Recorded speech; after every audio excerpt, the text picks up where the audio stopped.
And it's good afternoon and welcome to Oxford TV as we bring you action from the World Speedway Riders Association National Development League.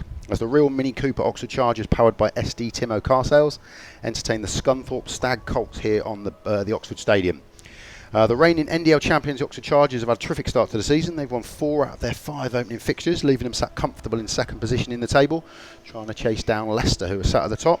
For the Scunthorpe Stags, Schroeck Sheffield Cubs team, they've started with 2 home wins and 2 away defeats, leaving them sat mid-table.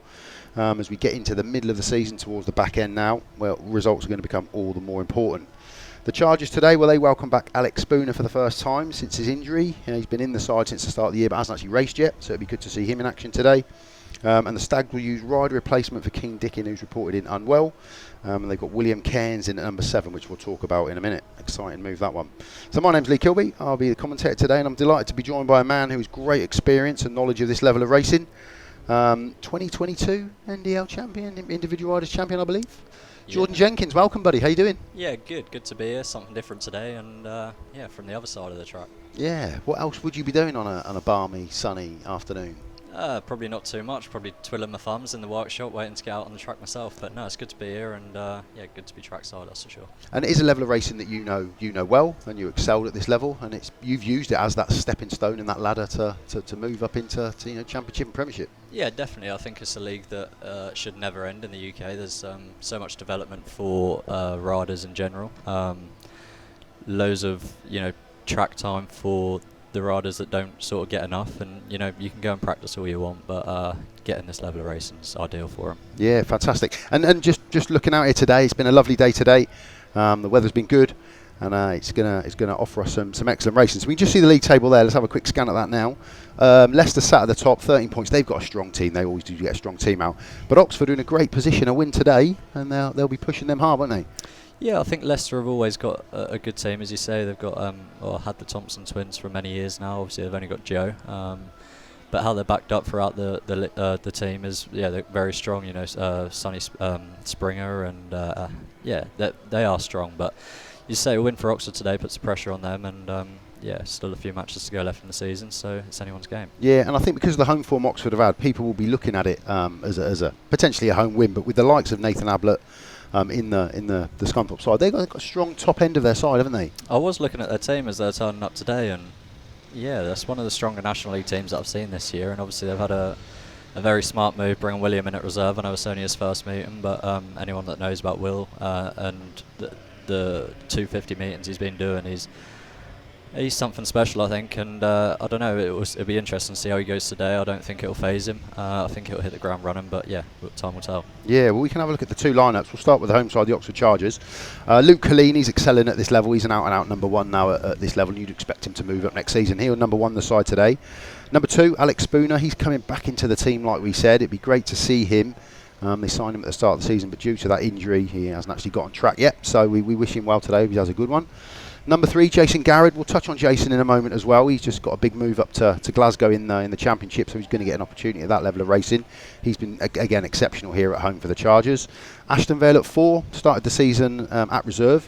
Has scored really, really well and has moved up into the main body, that engine room of the side. He'll be in at number 4. Jody SCOTT, again, another rider that's had a really good season, and it's offered him the opportunity to ride for the Cheetahs a couple of times. At championship level, he's at number 5 in the side. Jacob Clouting, he drops down into reserve with Ashton VALE going the other way, so an opportunity for Jacob to potentially get a couple of easier rides and get some confidence and some wind under his belt. And at number 7 is Senna SUMMERS, who again, consistent rider. He's done very well. He has upped his average a tiny bit, and he's learning and progressing as he's going. So if you could just pick one of those quickly. I think I'm going to go with Jason. He's been real strong here at home, especially in the first couple of meetings. But if you look at the whole team as an average, if you added all them up, I'm sure they're well over the limit now. So it shows how much of a good season they've had when you've got your 1, 3 and 5 on pushing on 9-point average. And yeah, it's a real strong team, and a 5-point average, and Jacob at reserve is, you're going to have strength everywhere you go, and hopefully in every single race you're going to have a decent pairing. Yeah, absolutely. And obviously Peter Schroeck, he manages all the sides that we've got here. Spies, Cheetahs and Chargers, and I managed to catch up with him in the pits earlier on. Let's catch up with his views. Okay, Peter Schroeck, good afternoon. I welcome the Chargers team manager. Welcoming the Scunthorpe Stags today, but you're sat nicely in the league table, aren't you? Yeah, we're doing well. You know, I think people didn't really predict that where we're going to be, you know, because we've got a lot of new guys in there. And but yeah, the boys are, you know, very solid, and they're enjoying each other's company, and it makes the job a lot easier. So yeah, we're looking good. Yeah, and you can see that. You can see, I mean, I've seen most of the meetings this season, and they gel really well as a team. They work as a unit together, and I think you find that at this level anyway. But you're looking sat nice, pretty, second in the table. A win today really puts Leicester under pressure. Yeah, that's what we need to do. We need to have a win today, but I'm not going to underestimate Scunthorpe. You know, they got a great team. They got 3 riders which actually racing in the championship as well, and they got young Will Kearns in for his first meeting today, so that'd be exciting for everyone. You know, and so they're going to be. They're going to be a little unit to turn over, sort of thing, but we're going to give it our best, and that's all I ever ask of the lads. Yeah, tough ask today, because I think they've won 2, lost 2, so it's a mixed bag for them at the minute. But you welcome Alex back in the side. It's good to see him back racing again today. Yeah, Alex is back in the side today. You know, it's obviously, you know, he hasn't raced all year, so there's no pressure on him. It's just nice to see him back, and you know, he enjoys being here. And hopefully he'll have a decent meeting, get through it okay. That's my main concern. And if he brings some points in, you know, we've been working with a 3-point unattached rider for quite a while, which you know, was very difficult because there's not many of the quality around which you need in this level. So hopefully if Alex does at least that and maybe a little bit more, then he's done his job and we'll be happy. And the fact you are sat second, you've covered for that really well, and you've covered for Alex really well. But you just touch on the pressure there. Let's just talk about that really, because it's National League Speedway. There is no pressure on any of these boys, is it? This is about learning, enjoying, growing, and you're there to guide them through that. And if you win, it's a huge bonus. Yeah, that's my job, and especially this year, you know, with the team what we assembled. You know, obviously we've got Luke Killeen in there, which, you know, he's sort of, you know, he already established himself in the championship. But then you look all the way down, you know, young Jody, he had a little taste of it as well, you know, and, you know, they're all coming through slowly, and, you know, that's what we want to do here. We want to do progression, you know, because without a foundation, you haven't got a building, and you know, and that's what we're trying to do here with the youngsters. So there's no pressure. We just want them to enjoy the day. You know, that's why we race on a Sunday afternoon as well. I think it's a little bit more relaxed. You know, you got family environment and one thing another. When you race in the evening, it always is a little bit more tense. You know that yourself. Yeah. You know, so on a Sunday afternoon, it's all a bit more chilled. You know, and everybody goes home happy, whatever the result is. And I think that's probably the key to why we've been doing quite well at home. Yeah, that's brilliant, and we'll leave it there, mate. We'll let you get back to the boys and get talking to the team prior to the meeting today. Wish you all the very best. Thank you very much. Top man, thank you, Pete. Yeah, Pete Schroeck, man, does so much around here for the Oxford side. So let's have a look at the away team. We'll skim through these guys. Nathan Ablitt at number 1, great number 1. He's got excellent experience at this level. He's doing very well for the Scunthorpe side in the championship as well. There'll be a rider at replacement at number 2 with Keen Dickin reporting in ill today. At number 3, Mickie SIMPSON, a rider we've already seen here this season. He's got the ability to score quite well, as he did when he was guesting earlier in the season here. Ace Piper, one of 2 Piper boys in the side today. He's a slightly older brother of Stene, but Ace again on his day. He can do well. We'll touch on him in a moment because he's had some bad news recently. Luke Harrison at number 5, again another rider who's progressing nicely. He's kicking on with his career at this level, and he could be a trump card down there at number 5. Stene PIJPER, their younger brother of 3 years of Ace Piper, and again Theo, their dad, great experience and somebody superb to have in the pits. And an exciting rider, William Cairns at number 7. Debut at this level of racing. He's meant to have made his debut before, but it's just not happened due to one thing or another. But an excellent rider to bring in at 7. Yeah, I think it's a real smart move, you know. And William, he rode in the World 250 Championships not so long back and finished on the podium. European Championships had an injury, engine failure, sorry, and sort of missed out on winning the league on that championship. But yeah, real smart move to bring him in at reserve. Yeah, we'll see how he does. So the picture there is Paul Tattum. He's the manager today in the absence of Simon Lambert. I managed to catch up with him earlier on in the pits. Brilliant. I'm joined by Paul Tattum, who is the Scunthorpe Stags team manager today. Paul, welcome to Oxford. Is it your first visit here? I've not been here for Speedway, but I've been here watching dog racing. Fantastic. Yeah, Did you win that day? No. No. Okay. Hopefully a change today. So in terms of the visit here, this league is all about progression for the lads. It's about bringing young boys into the sport and young girls into the sport and giving them opportunity. It's nice to win. You're sat pretty comfortable in the middle of the table at the moment, aren't you? Yeah, we had a good racing last week. Unfortunate just to lose the aggregate point for 1 point at Redcar, but we'll see what we can do today. We've got Will in for his first 500 meeting for us, so see how he goes. And that's an exciting move. I think a lot of us saw what Will did at SGB3. A lot of us have seen that. But again, there'll be no pressure on him today. It's about going out, getting used, getting on the 500 and enjoying his day. No pressure whatsoever. He just does what he does. Yeah. That's terrific. And just a quick note on Sheldon. Sheldon Davis was in the side. He's obviously just taken a little bit of a break from the sport. He's just took a break from the sport. So obviously we've got Will in. And then we'll go from there. Yeah, that's brilliant. And the top end of your side is strong on paper, isn't it? You've got 2 or 3 riders there that have ridden Championship Speedway. Yes. And in Nathan, you've got an excellent number 1 who's really doing well in the sport. Yeah, definitely. We've got a good top 3. But young Stene at reserve, after this week, I would say he'll be in the main team. He's had 3 meetings, scored 22 points in 3 meetings. So after today, he'll have had 2 home, 2 away. So I think he'll be moving into main team. Yeah, that's terrific. Yeah, that's terrific. And that type of scoring, that type of aggression, that's what you want to see. That's what we all want to see as supporters of the sport at this low level. So, that's excellent. So aspirations for today, what would you like to come away? A bit more better than you did when you came here for the dogs. Yes, yeah. I'd like to see a win, but say Oxford are good at home. So we'll just have to take each race as it comes and go from there. That's brilliant, Paul. Thank you for your time. We wish you all the best this afternoon. Cheers, mate. Thanks a lot. Yeah, good to get the views of both the team managers there.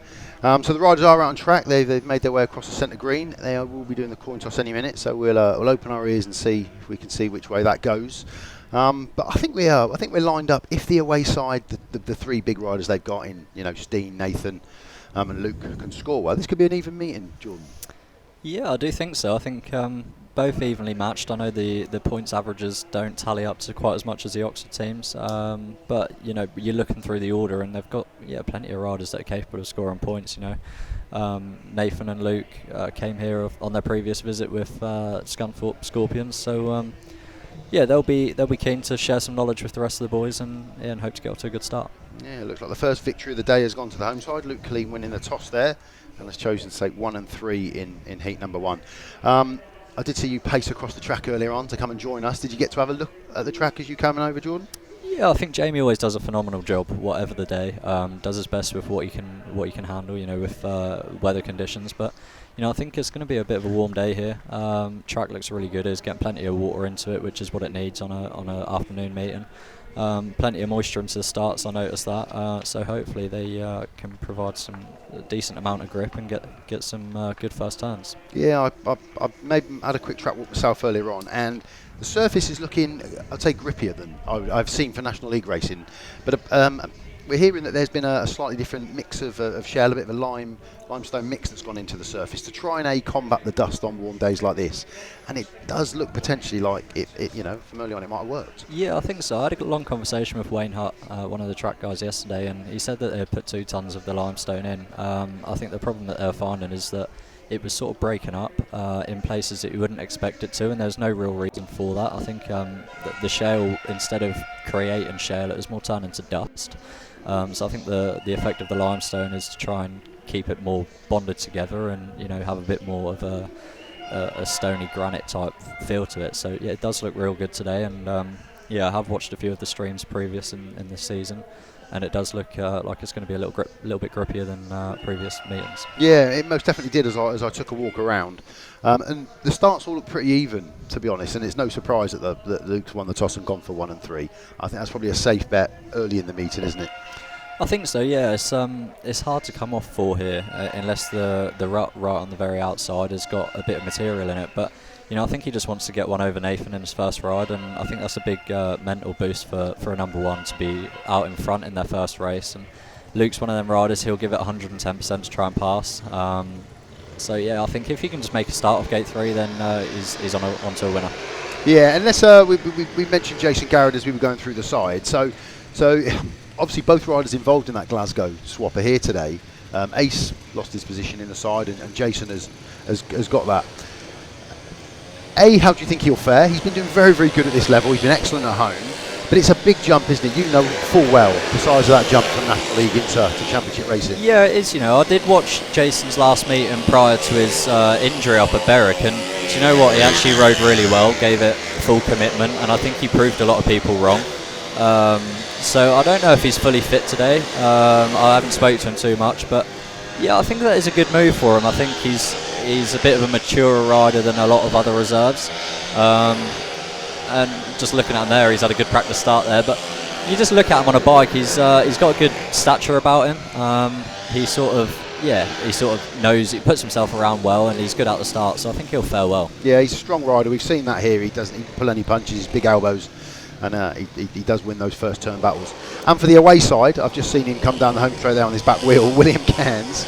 Now, to most of us, all we know about William is what he did in the SGP3, where he took a bronze medal, which I watched the meeting with my two sons, and he did fantastically well that day to get himself onto the rostrum.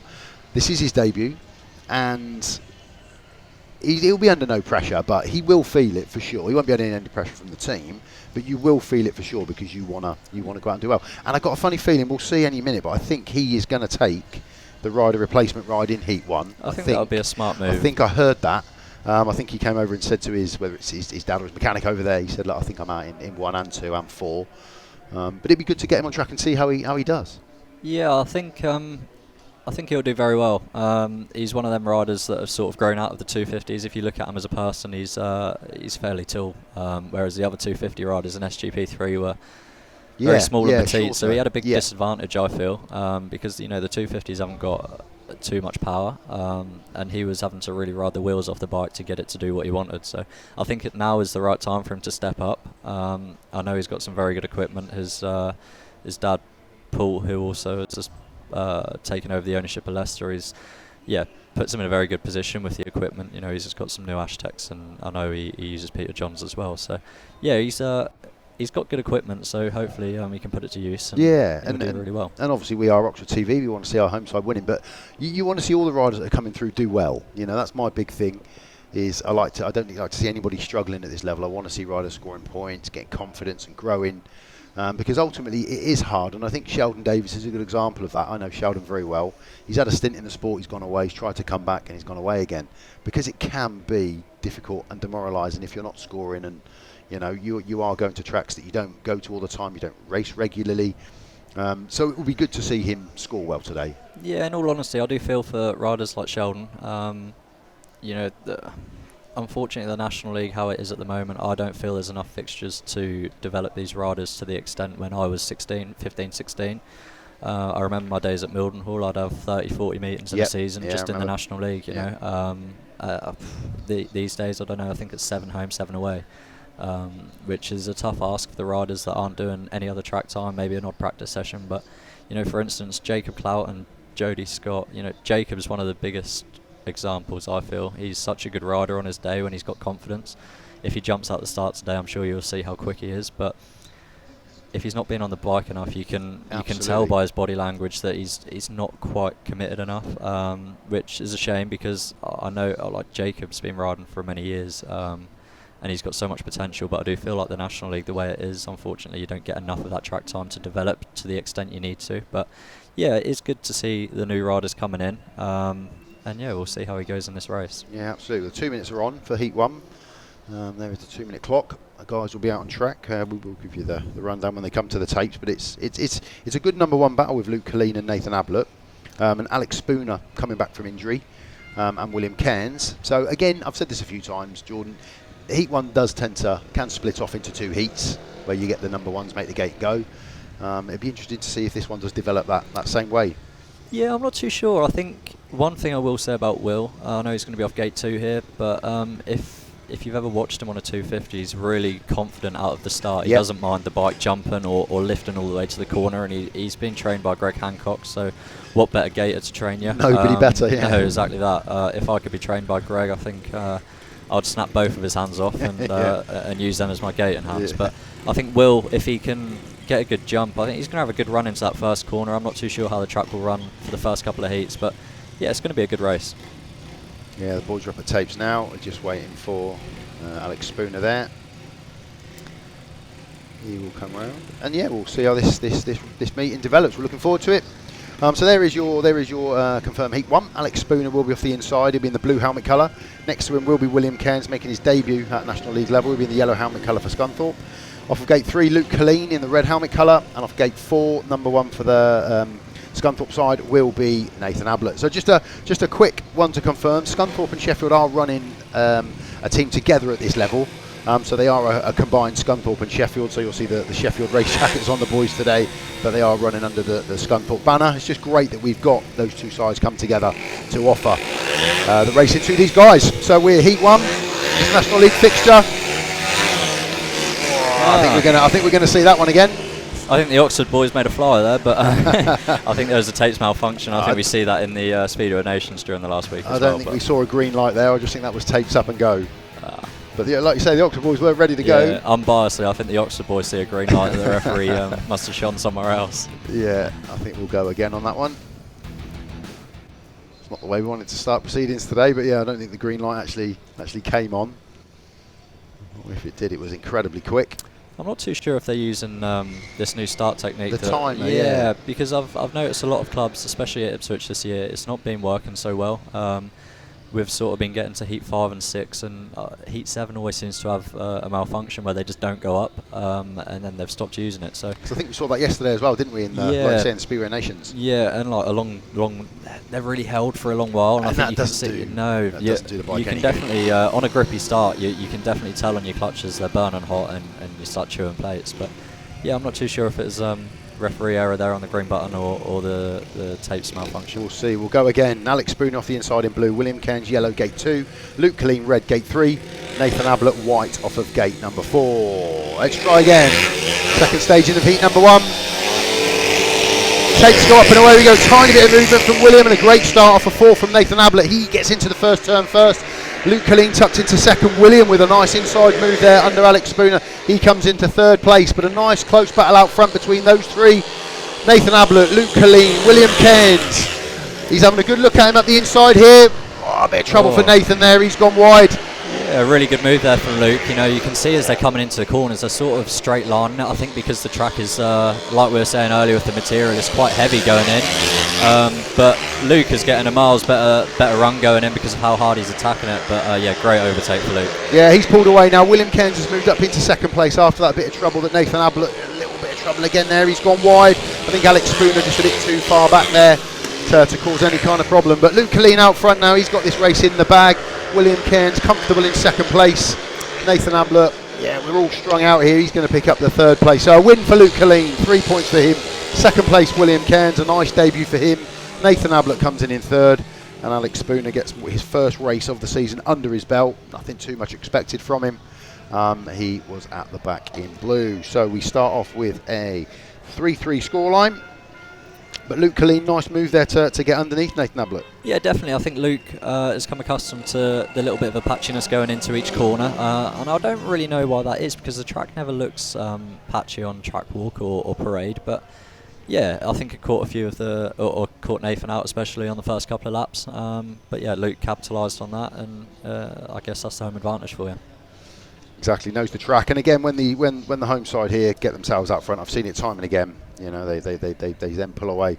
So here's the confirmed score for that race. Luke Killeen with the win for Oxford. Second place was William Cairns for Scunthorpe. He was joined by his teammate Nathan Ablitt in third, and Alex Spooner at the back. So a 3-3 scoreline to start the meeting.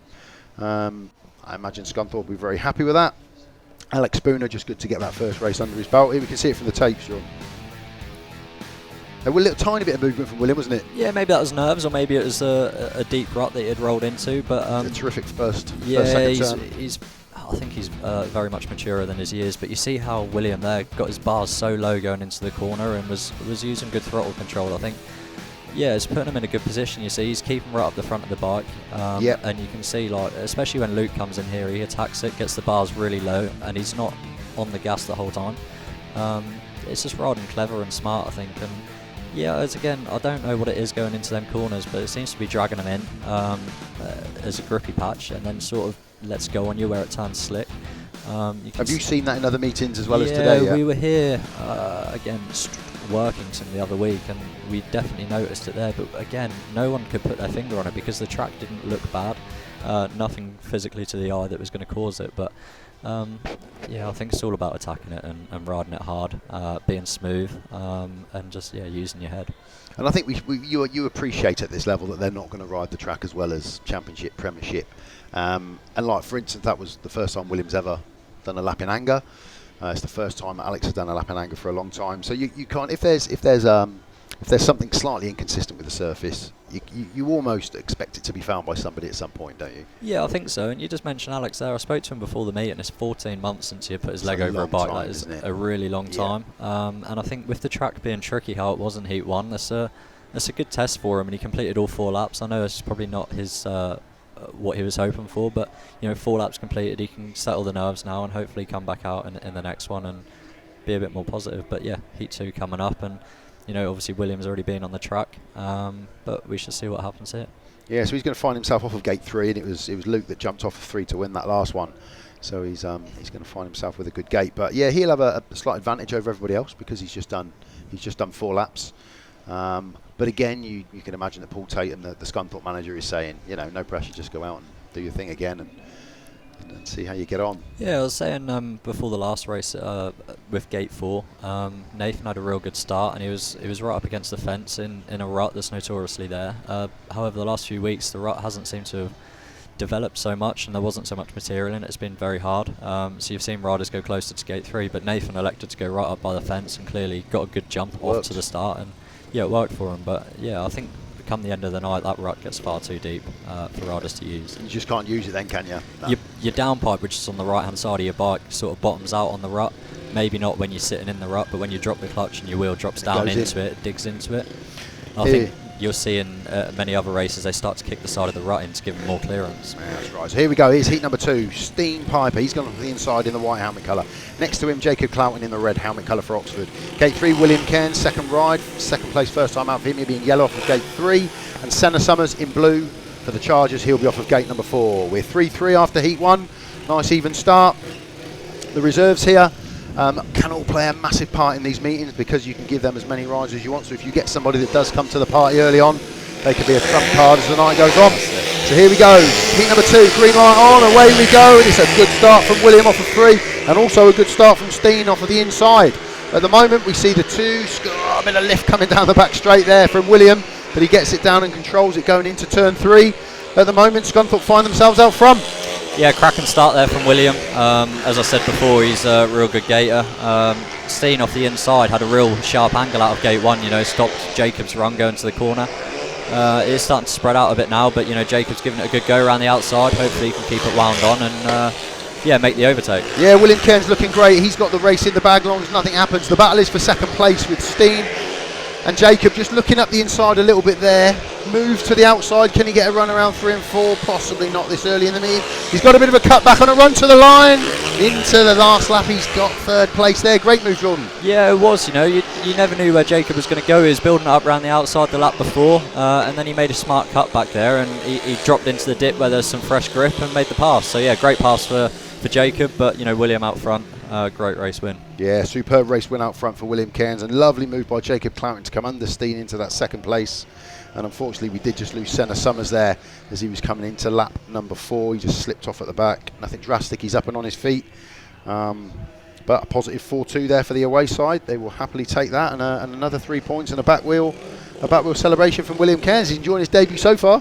Yeah, you wouldn't think it's a debut, would you? No. That's what I mean. The folly with of youth. Yeah, he's got so much experience. He's always on the continent riding, out in Europe, racing every day of the week. So yeah, he's enjoying it, and fair play to him. Yeah, great win out front for him. Second place was Jacob Clouting. Third was Stene PIJPER, and Senna SUMMERS just slipped off. No damage done at the back there. 4th place. So a 4-2 for Scunthorpe / Sheffield in that one. That gives them a 7-5 lead, lead on the night as we go into heat number 3. But we can see it from the tapes here again. Gate 3, 2 race wins so far. Yeah, I think, obviously Luke didn't make the best of starts off 3 in the previous one, but yeah, Gate 3 is providing the winners, so we'll see what happens in the next one. But another bit of movement off Gate 2 there. I don't know what it is, it's eager riders off that gate, I guess. Yeah. But the track seems to settle down a lot more that time. I think it just needs the laps going into the corner. Slicking it off a bit, and we'll see some great racing. Yeah, I think Scunthorpe were really pleased with the start that they've made, and delighted with the start that William has made. Like we were saying, there is no pressure on him. It's just a case of going out and enjoying his racing. But he could well be a challenge today for our home side. 5 points from his 2 rides. Good start from them. So we'll move swiftly on to heat number 3. The boys are coming around 2 tapes. The 2 minutes is on. We're going to see Jason, Garrad, and Ashton VALE for the first time. And we're going to see Mickie SIMPSON and Ace Piper. I think this will be a strong race for Oxford. Two really good gators. You know, if Ashton's off gate 1 here, it'll give him a good bit of confidence if he gets that first corner first. That's one thing I will say about him. He's very good off the start. So hopefully, we've got Ashton off of 1. We've got Mickie SIMPSON off of 2 in white. We've got Jason Garrad in red off of 3. And we've got Ace Piper in yellow off of 4. You're absolutely right. This could be a strong. Ashton's been really good at reserve, and Jason's just been consistent all the way through. But Mickie SIMPSON was guesting here earlier on in the season, and scored very well. Yeah, Mickey's one of them riders that have been on the scene for a while. I don't think he's ever had the break that he deserves. But you know, he was up at Edinburgh last year and he done real well. Moved to Scunthorpe and Sheffield team this year, and yeah, he's going good. Here we go then, heat number 3. 7-5 to the away side at the moment. Jason Garrad, Ashton VALE, Mickie SIMPSON, Ace Piper. Green light is on. Takes up and away we go. It's an even break going in. Jason Garrad just gets that run up into the first turn. Looking around the outside is Ace Piper. Ashton VALE up the inside. Bit of lift there from Ace Piper as he went down the back straight, but that's got him into second place. Jason Garrad out front. Oh, a little bit of trouble there for Jason as well. Ace right on his back wheel, and Ashton's moved up to battle in third place. Now we've got a 3-way battle for the front here, Jordan. Yeah, it's a good race. You know, Ace lifted quite heavily off bend 2. Sort of settled down a bit now. But you know, it's yeah, as I said about Jason, he's got his elbows out going into the first corner. Both Oxford riders made a good start, and Ace made a good overtake. But yeah, I think Ace is going to have a point to prove here with his replacement at Glasgow. Most definitely with the Glasgow situation. They're all struggling a tiny bit at the moment, but it seems to have settled down now a little bit. Jason Garrad going into the last lap finds himself out front. Ace Piper second, Ashton VALE third, and Mickie SIMPSON at the back. He has strung out a little bit now. The boys just seem a little bit tentative, a little bit cautious going into the turns, which is wise if they're a little bit unsure about the surface. But Jason's got himself out front. He's got himself a win. Second place for Ace Piper, third place for Ashton VALE, and Mickie SIMPSON coming in fourth place. So they hit back with a 4-2, the Chargers. That'll bring the scores level as we finish heat 3. It was a close first lap there. 3 of them all going at it. Yeah, it's Ace is one of them riders that was good to watch. He's always on the edge, and you're always going to see some drama from him. So yeah, he picked up quite heavily off 2. Sort of faced towards the fence, but he got it down and under control. And I thought he was going to pressure Jason for a while there, but Jason settled in and got the win. Yeah, he did. He pulled away there in the win. Ace Piper in second, Ashton VALE's third, and Mickie SIMPSON at the back. So Oxford hit back with a 4-2 to bring the scores level at 9 apiece. I think we might potentially see a bit of a grading break. But if we can see the replay again, you can just see the boys are a little bit more tentative going in at the moment. They're not going in full bore, are they? They're not. I think, but after this track grade, I think it will settle down. If you can see on the track when they come round into bend 3, there's a dark spot just where they're going to turn in, where Jason is now, and then it goes very light and then very heavy again just there, where they're all straightening up, and then again likewise Jason's locked up again there when he's gone to the slick patch. So I think a bit of track to work, blend it all in, and I think the racing will come good. Yeah, Ace did quite well, I think, there, because Jason got in a bit of trouble as he was coming off of 4, and Ace was right on his back wheel for a second there, and just off screen you saw Mickie SIMPSON. He got into a bit of trouble again coming around 4, and that's why he ended up so far back. Let's just have a look at some gate stats from the first few races, and yeah, there's the the telling that all 3 wins have come off of gate 3. Maximum points. And spread across the others, as you'd expect, I think. Yeah, I think so. I think gate 3 is always a good place to be. It gives you a good opening into the first bend. You can sort of put yourself where you need to be. I think with a tighter track like this, you've got to be clever if you're coming off the inside to be able to come out where you want to be. But yeah, your number ones and your heat leaders have been off the outside gates so far. So I think you would expect to see the outside gates to have more wins so far. So Jason's obviously there talking to Peter Schroeck and his mechanic. I don't know if Paul Hurry, great experience. Paul's got mechanics from him all the time, but he's obviously in there today helping him. From that heat, you want to go in and make any adjustments. Can you do that by definition that we're now having a track grade? Does that make it more difficult? It does, yeah, and I think it depends what heat you're going to be out next in. If, say, you're in heat 1 or heat 2, for instance, at number 6, you're not out again for another few heats. Yeah. So the track can change so much there. For instance, at Ipswich the other week, I had a really good heat 2. I went out in heat 4 and I really struggled, but you know, you don't really know what changes to make when you're not going out for another good few heats. So we can see the clutch cooler out there, which is obviously doing what it says by definition, cooling the clutch. What else might they be looking at changing here? Well, Ashton's running a belt drive there, and I think that's more of an air blower to blow the dust out. Okay. You get a lot of clutch dust from the clutch plates, and I think the belt drives, they have to be spotless for them to function correctly, because they have an enclosed case that goes around them. And I think from having a couple of starts on his clutch, he's going to want to just clean that out and make sure the clutch is cool and working effectively. And that obviously is completely different if you've got the belt to the chain. Yeah, I think so. With I've never used a belt. I was going to say, what do you? I'm always been on chains, and I think the majority riders are. I'm not too sure if they're going to try and impose them in all leagues in the future. I have heard rumours, but most riders are on chains. What would be the benefit of that? Cleanliness. From your perspective. You're not going to snap chains. Sometimes there's problems with chains snapping from not being good enough quality or a bad batch.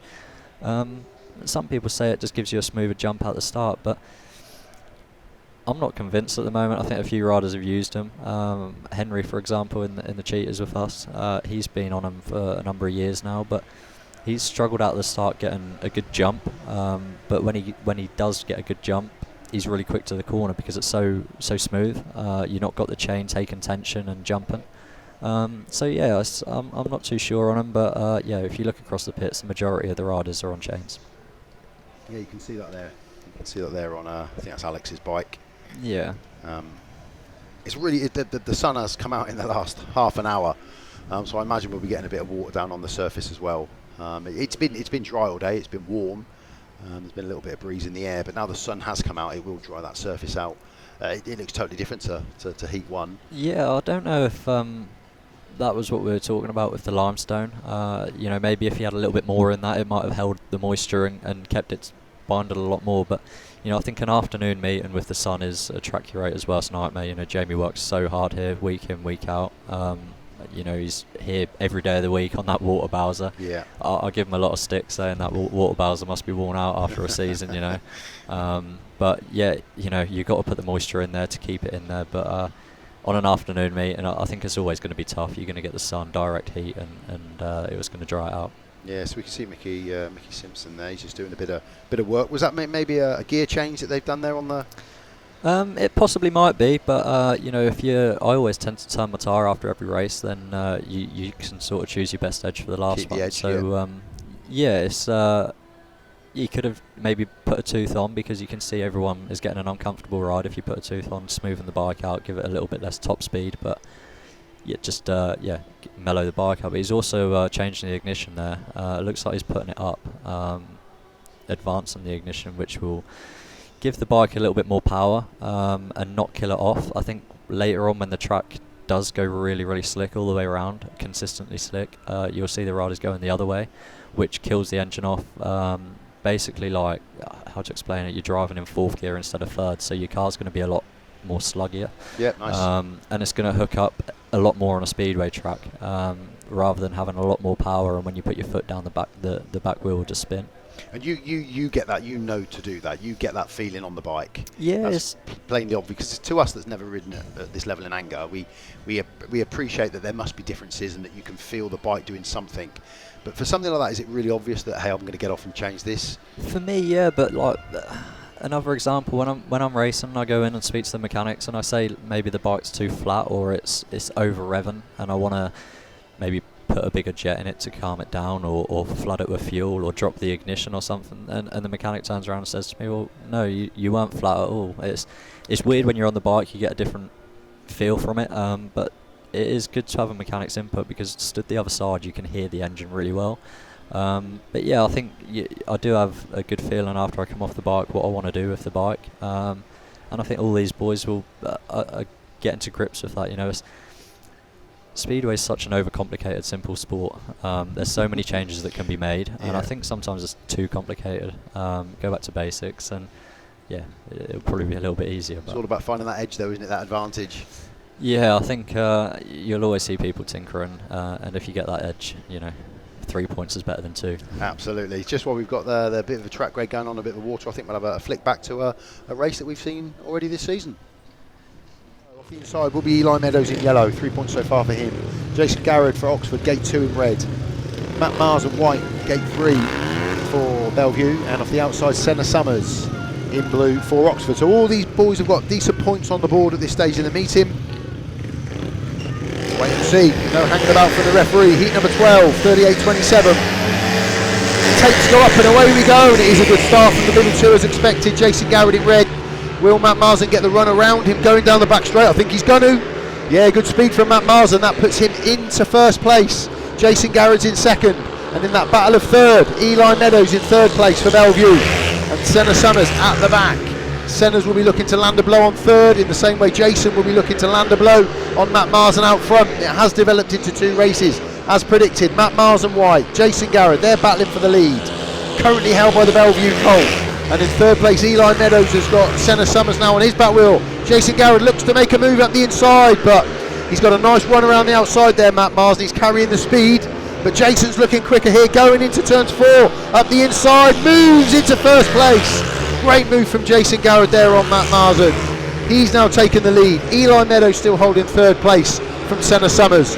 It's a solid third place for Eli Meadows, but a cracking win out front. Jason Garrad had to do it the hard way, but he gets the win. Second place for Matt Marsden, third place for Eli Meadows, and Senna SUMMERS at the back. So again, an action-packed heat, another good heat there. Ends in a 3-3 scoreline. Yeah, we've seen some terrific racing here this season at the Championship, National League level of the sport. I really enjoy it. I really enjoy well, there's us, mate. There we go, give it's him a very wave. warm up here, I have to say. It's cooking.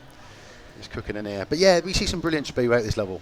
Yeah, I do honestly think that the racing at this level can sometimes be a lot more exciting than the top level. I think this year's maybe changed that with the introduction of the top riders back here. But yeah, it is the bread and butter of British Speedway. You know, we need that to survive.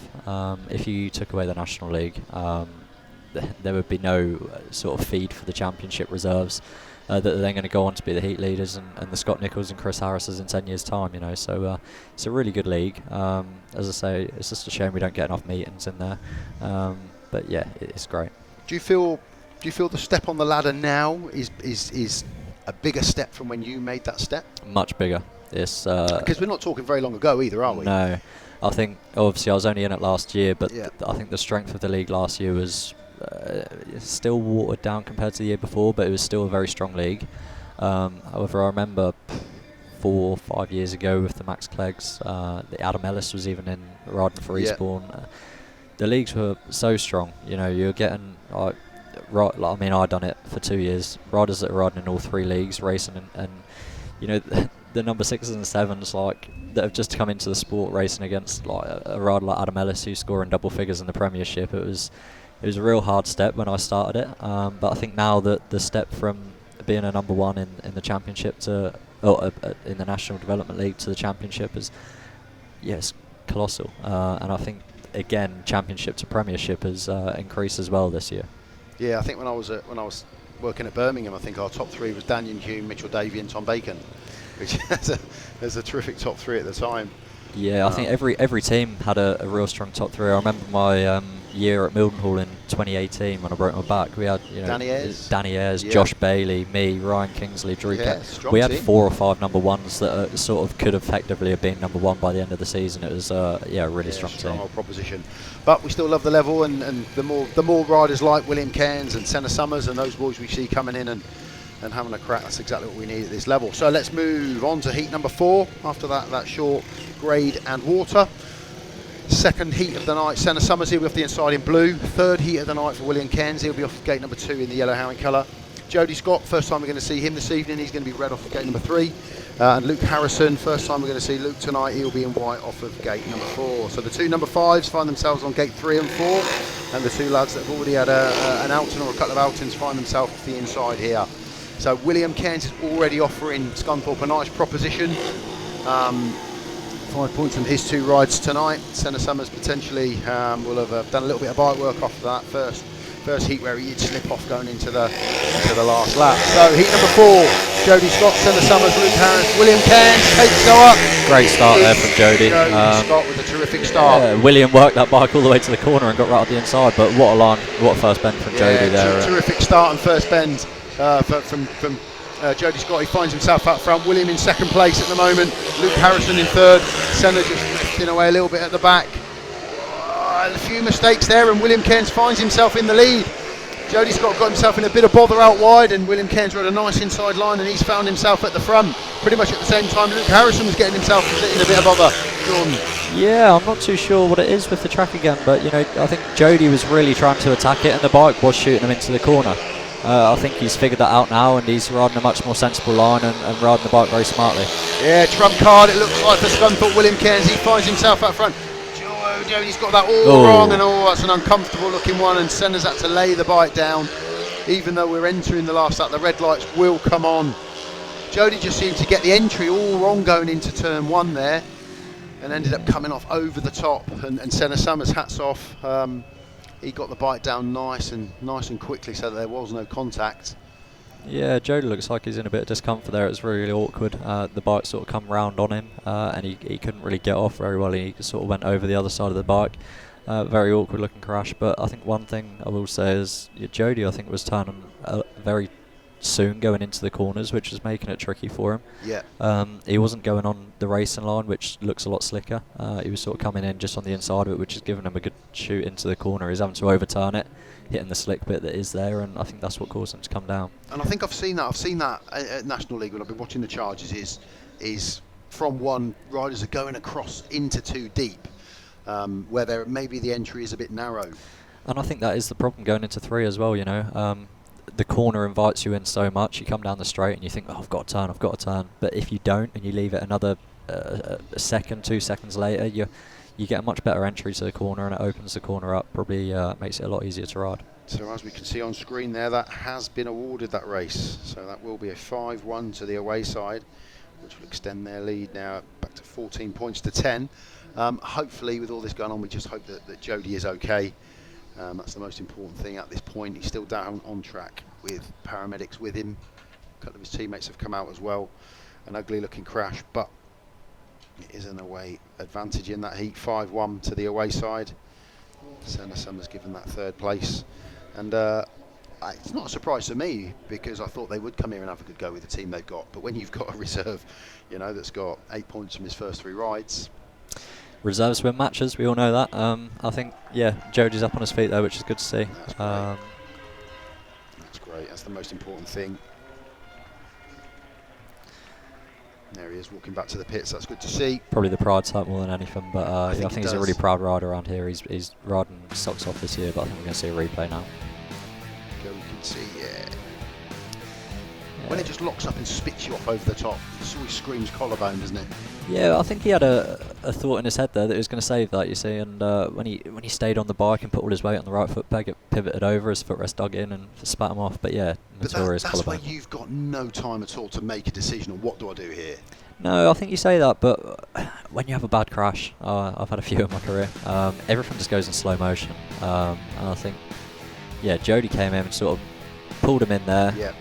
And then he backed it in and probably thought, oh, I can save this, I'm just going to run wide.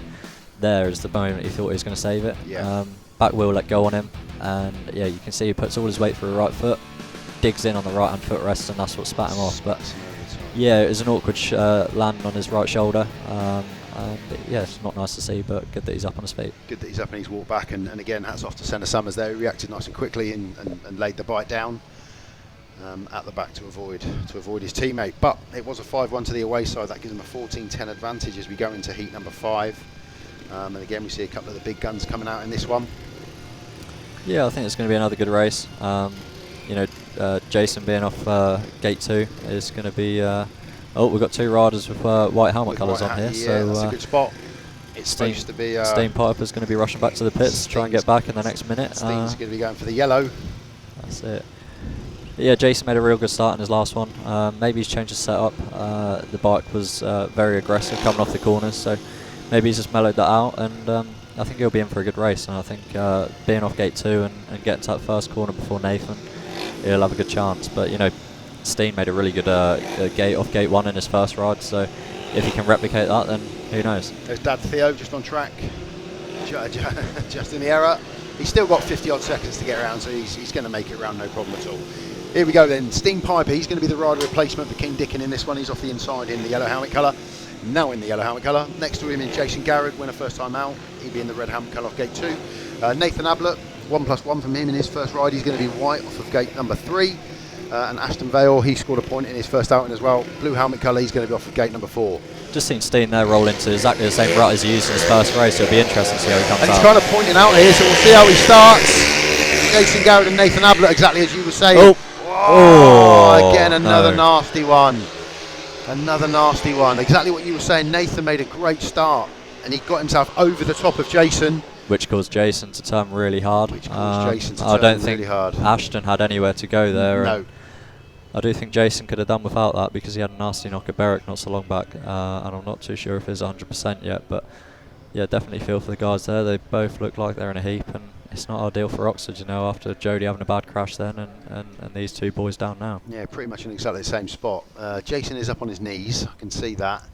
There's bits of bike and God knows what all over the track around them. Ashton's still down. He's starting to sit up, so hopefully nothing too serious. But it was exactly what you said, Jordan. Nathan made the start, he got over the top of him. That's exactly what he would have wanted to have done. But it meant that Jason then had to... When you've got someone that clamps you like that, you do not want to run into the back of him. You've got to turn the bike hard. Obviously with the slick patch there, you know, with the bike turning that hard, you're gonna... I don't think Jason spun it round. But yeah, Jason obviously lost all his momentum, and yeah, it wasn't nice at all. But yeah, it was a close first bend, that's for sure.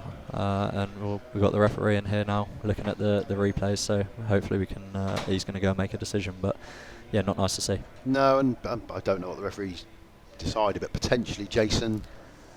Yeah, I think. What would you call that a first bend incident? Because, like you say, so, if he hadn't have reacted, he potentially would have run into the back of Nathan. You know, I think that it was such a close first bend, and you know, at the end of the day, the boys are wanting to race. You know, if you let Nathan just get away with it and let him run free into the corner, you know, there wouldn't be a speeder race. But you know, Jason tried to push him hard, got clamped, had to turn the bike, and yeah, it was an awkward crash. And you can see, Paul Hurry and track staff carrying his bike off. So I think that's seen better days. Yeah, I think the bike's come off worse, which is, you know, good news for the riders themselves. You can see he's thrown a chain there. I'm not sure if that was from the crash or from the impact. Yeah. Yeah, because when you lock up that hard, it does cause... The bikes are so flexible, you know, they're only 22mm at tube. Yeah, it could have been that, but I think maybe when he went down it threw it off. But I can see a red light on down beneath. I think the red light was on there. I'm not 100% if that was still from the stopping of the race, or... Ashton's still sat. He's got the paramedics with him, but he's sat up, which is great news. Yeah, I think... probably a bit winded more than anything, you know. It's never nice hitting a bike, and again, you can't react in that, you know. In the race before, Senna, he had time, he saw what was happening developing in front of him, whereas in that instance it is a split second, you know, and you didn't know what Jason was going to do. You didn't know if he was going to keep it upright or if he was going to slide across the corner, but unfortunately he dropped it and he was stuck in the middle of the corner without Ashton going straight and, you know, maybe hitting Jason instead. It was best that he hit his bike. Yeah, most definitely. Yeah, most definitely. So we'll see if we can get a word on whether that is an exclusion for Jason Garrad. I'm of the belief, you know, with that's not a cut and dry. He didn't just come down on his own. So I would use the option of putting all 4 back in, and I don't think anybody would complain, because if he didn't do what he'd done, it would have caused a bigger incident, and he would have collected Nathan. So if I was a referee, I'm not saying the referee's going to make the wrong decision, but if it was me, I would take the option of putting all 4 back in. Yeah, I think so, especially with it being going into the first bend, you know. If it was going into another corner and Jason had tried to have a big dive bombing up the inside there, and he came off on his own accord, then 100%. It's a different story, isn't it? Yeah. He sort of had nowhere to go. Nathan kind of towed him into the white line by coming across him. He has every right to do that because he's made a better start. But, you know, Jason had to act on that, and unfortunately he came out worse. Came off second best. I'm just looking across to the pits to see if I can see any movement in Jason's pit bay. I can see Paul Hurry's got the back wheel out there, probably trying to bend back the chain guides, and yeah, Jason's down there fixing his bike up as well. So it's good to see that he's well enough to do that. But yeah, Ashton's still down on the track. It's not nice to see. Maybe he's niggled something that he had a previous injury or something, but yeah, it's not good to see, and hopefully he can get back up soon. Yeah, and I think think we obviously won't show a replay again until we know that he's A-OK. But again, I think that impact when you go up over the top, you know, you're opening yourself up to collarbones and coming down on your head. He's up on his feet now, which is good. He's hobbling, which isn't great. But yeah, I think we've seen that the other day as well in the Speedway Nations too. A bike was coming across the track and another rider hit it. Yep. I do think in that instance the other rider had a bit more time to adjust himself for that, but he's definitely in some discomfort there. That face isn't good, is it? No. It's potentially the last time we may see him tonight, I think. Yeah, it looks like his left leg there. Here we go then, we can see it from tapes now that he's up and hobbling back. Nathan gets over the top. Ashton's got nowhere to go. He almost came down on his back, didn't he? Yeah. He didn't come down on shoulders or head or neck. He was almost on his back, but I could see Jason getting excluded for that. Now I've seen it. Yeah, there's a little bit more room, and I think Jason, just being that committed rider he was, he still thought he had half a chance there, but you see Nathan get right across him there, and sort of, Jason was carrying so much momentum, it was either that or into Nathan's back wheel, but yeah, it'll be interesting to see what decision the referee makes here. Yeah, I think without knowing, I think it'll be a red exclusion. Hopefully not, because I want to see all four back. Yeah, I don't think we'll see Ashton back out there, so that'll have to be a reserve replacement anyway, which is unfortunate to see. Yeah, he is looking in a lot of discomfort, a lot of pain there. So Luke Harrison out from the other side there, just checking in on him, which is terrific to see as well. They'll see each other around. They've probably grown up racing together as well. A lot of these guys have got the support of each other. So we will just have a small delay. Ashton, he's still on the track there. They're still trying to get him back into the pits, I think probably without the need of the ambulance. But it looks like it is a leg injury. Struggling to walk. He's hobbling off there. Yeah, that's not great. That's potentially the last time. So that'll put a little bit of pressure on Jacob Clouting and Senna SUMMERS for the remainder of the meeting. But it will be injured rider replacement. So there's a couple of options there for Peter. Yeah, I think Oxford are feeling a bit bruised already in this meeting. Yeah. I don't know how Jody's feeling after his last crash, but you can see Jacob's coming out here. So hopefully he can do a good job. I'm not too sure if the referee's made a decision on that yet, but yeah. Yeah, so Jacob will replace Ashton. He's hobbling unaided now. Plenty of people around him, but so yeah, bit of a stop-start to this meeting to kick it off. 14-10 to the away side. They'll be happy with the way things are going at the minute. Like Jordan said, for the home side, feeling a bit battered and bruised. A couple of early spills. It's going to put the pressure on them. And again, it's a meeting that they will not want to lose because it's a straight shootout. There's no playoffs. It's straight to the top. You win the league. But old school. Yeah, I think it does put a little bit more pressure on the teams to do well. Any points dropped, you'll definitely feel later on in the season. But yeah, it's not ideal. They're going to be a little bit depleted now, but yeah, hopefully the reserves can come out and keep fighting. Yeah, hopefully Senna and Jacob can really come to the table, and I don't think it's only an assumption, but I don't think we'll see Ashton again for the remainder. He's looking pretty second hand, I would say. Hear someone warming a spare bike up somewhere, so I don't know if someone's making a change or there's been a damaged bike, so they're getting another one ready. But yeah, I think I can still see Paul working on I Jason's can bike. see Jamie Courtney warming up Ashton's spare bike there. I think a little bit hopeful, but yeah. Yeah, well, we'll wait to see. Obviously, we've just got a bit of a lull in proceedings, just while we get the guys back in.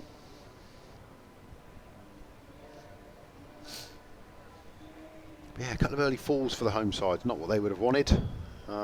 Nathan will be pleased when he sees that back. Yeah. that he wasn't collected. But that's the nature of the first turn, isn't it? You know, it is, 100 million times. And I think that's good to see that the riders are wanting to race and fully committed. You know, never nice to see riders come off, but especially on a tighter track like Oxford, you do get tight first bends. Yeah, he's in a lot of pain there, Ashton. I think he possibly could have done with an ambulance just to get him off. There's Jacob. He's going to be coming out to replace Ashton in this one. Can't see much movement. I think Jody SCOTT, I can see just coming out of the paramedics first aid room as well. So yeah, bruising start to the meeting for the Chargers. Yeah, causing a big headache for Pete, I'd imagine, right now. Yeah, he's got his work out now. Oh, he has anyway with three teams, but yeah, extra work today, and he'll be putting in his overtime. Yeah, he's going to be. He's got some big decisions to make as when the racing starts again.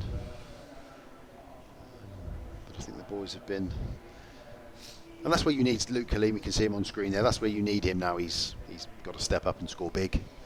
But you expect that as a number one, don't you? Nathan said the same thing when I had a chat with him earlier on. You know you've got to score well. You know you've got to get big points, and it does add a slightly different pressure to when he's riding for Scunthorpe in the championship. Yeah, I think it's good pressure though. I mean, when I was riding for Oxford in the National League, I really enjoyed being at number one. I think like helping the younger guys out and just trying to boost their confidence. And you know, I'd rather come home to a paid win than a win if it meant, you know, me and Jacob Clouting can get a 5-1, because it really boosts his confidence as well. But yeah, for a number one, I think all the National League number ones, fives, you know, I think they all really enjoy it because it is a different type of racing to the championship, I'd say. You know, you're at the bottom of that scale. But yeah, I think it does bring the best out in the riders doing the National League, and as I say, it is a really good league, and it's one rider I feel like's missed out on it this year is Henry Atkins. I think he's been punished by doing too well, which is a shame, because which happens in Speedway, doesn't it? You see riders like Nathan, Joe Thompson, Ace Piper, you know, they were all similar riders last year, and I think Henry really benefited from it.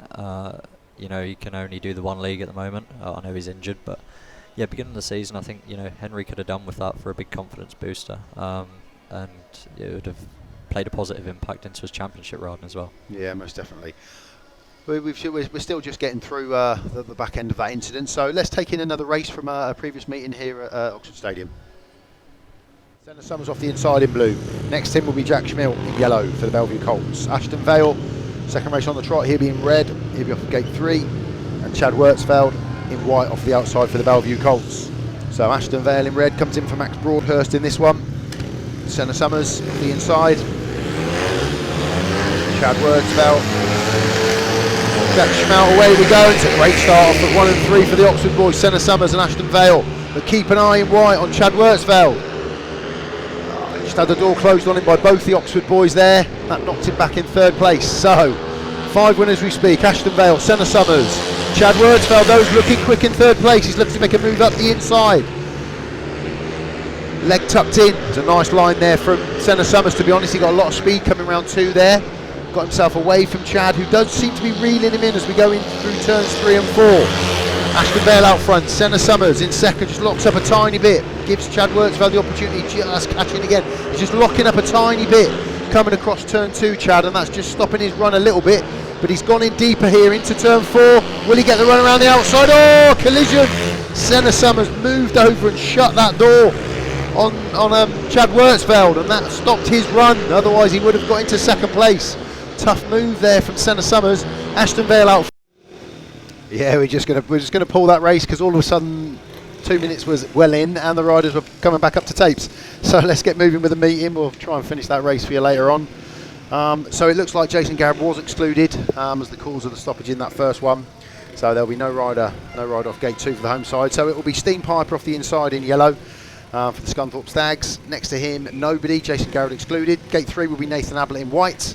And off the outside will be Jacob Clouting, who's in for the injured Ashton VALE. So here we go, heat number 5. Second time of asking. It's a good start again from Nathan Ablitt. And it's a strong start as well from Jacob Clouting. He's trying to look to come round the outside of Stene PIJPER, which he does do. Gets himself into second place. Let's hope it's a nice setup. Oh, he's gone in big there, Jacob. And is he going to get the run around the outside? That's fantastic. Great line. Great line. What a move that was. Can he hold it here? Yes, he does. Great stuff, Jordan. Yeah, I think Oxford really needed him to step up here. It was a big ask. You know, Nathan going so well in the championship. Jacob only doing a handful of meetings, but yeah, it was a great first turn from Jacob. You know, ran the outside of Stene, up the inside of Nathan, and great outside pass on Benster in for, and he's holding his own here. Yeah, there's a lot of expectation on his shoulders coming into this one. He's stepped up, he's made a fantastic move as we go into the last lap. It is Jacob Clouting out front, Nathan Ablitt in second. Third place is Stene PIJPER. It will be a 3-3, it's the best that the home side could have asked for, and it's a great return from Jacob Clouting coming in there. Circum now gets the last 2 turns, and it's a great win for the home side. Jacob Clouting with the win, Nathan Ablitt in second, Stene PIJPER in third. But that was a terrific move from him. Yeah, it's great to see. I'm real good mates with Jacob, and he has struggled lately with his confidence, and even last year. But you know, rides like that, it can change a rider so much. He'll have that confidence going into the rest of the meeting now, and you know, beating a number 1 from reserve is is a great confidence booster for yourself. Especially when you've done it from the back as well. It was a terrific line. I see that a lot for the Spires and for the Cheetahs, and it's great to see it being used. We'll try and catch that on the replay again in a moment. But there's the scoreline from heat number 5. It was a win for Jacob Clouting in blue, Nathan Ablitt second, Stene PIJPER third. No Jason Garrad, he was excluded for the stoppage. The first running of the heat, so a 3-3 scoreline keeps it a 4-point gap, 13-17 in favour of the away side. But you have to say a job well done there. Damage limitation, yeah, I think that is the best I've seen Jacob ride in a long time, and hopefully he can kick on from here in the rest of this meeting, because he's gonna be a busy boy. Yeah, definitely, and a really good, like you say, a really good win against the opposing side's number 1. Yeah, you know, he had a real clever first corner. He opted to go in a little bit wider, saw Nathan run up, so there's a big gap there to fill. He got in there, and this is the bend here. You know, he just lets it run in. Had a good run around the outside, just on the edge of the dirt. And I think he caught Nathan by surprise there, you know. I think so, yeah. I don't think Nathan was expecting Jacob to come around the outside of him. So, you know, Jacob, real good race there, showed his pace, and yeah, fair play. Yeah, really well done. Peter Schroeck and the Oxford Chargers and home crowd really happy with that one. It's always difficult when you go out on your own, especially when you've been brought in as a rider replacement. So he's done incredibly well there. So 17-13 to the away side as we move into heat number 6. A small delay because I think we're going to see Stene again. So there'll just be an extra bit of time for him doing a couple of heats on the spin. But he scored two third places in his first 2 rides, Stene. And when you're at that reserve level, just no last places. That's it, yeah, you're going to be doing your job. You know, he's coming on a 3.16 average, I believe. So if he gets 3 or 4 points today, then he's done his job. I know he probably won't be happy with that after such strong starts of the year. But yeah, it's all about no last places, that's for sure. And that's it. And you do, as a rider, you do raise your bar, don't you? When you're expected to hit your average. And then when you start exceeding that, when you go back to hitting your average again, it does feel like you're letting people down. But you're not, are you? It's part of the game. Yeah, it is. You know, every rider has their ups and downs. And I think as long as you can limit your downs to very few, then, yeah, you're in a good position. But, you know, 2 minutes and I'll come on. And, yeah, a few of these riders have been busy so far today. And I think this is going to be Stene's third out. And Luke and Alex come out here. So, yeah, hopefully we can get a heat advantage here for the Oxford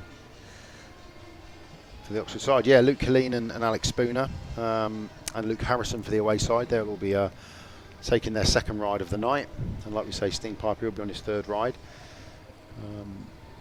So it'll be interesting to see how the Oxford side face this challenge now. They're 4 down. They've potentially lost Ashton VALE. Jody Scott's been in the wars. Jason Garrad's been in the wars. So they're really going to have to dig in and... Yeah, there's either 2 ways it can go. They can either roll over on their backs and accept defeat, or it can bring out the best of the team. So I think we're going to see a real fight, get a good result from this race, and you know it's brought it back. So you know I think Luke being off gate 1, he'll be happy with that. Can control that first bend. You know, see what happens in this first corner, but a heat advantage would be ideal. Yeah, Luke finds himself off gate 1 in red. Luke Harrison, he'll be off of white, off of gate 2. Alex Spooner, he'll be off of blue, off of gate 3. And Stene PIJPER back out again, 2 rides on the spin. He'll be in yellow, off of gate number 4. So we have seen gate winners off of 3, 2, 3, and 4 so far tonight. Can Luke give us a full house and make a trap off of gate 1? I have every confidence. Every confidence. He's the man you want coming out. Oh, Alex and Stene are running quite close to each other here. You can see that there, look, really close off of 3 and 4.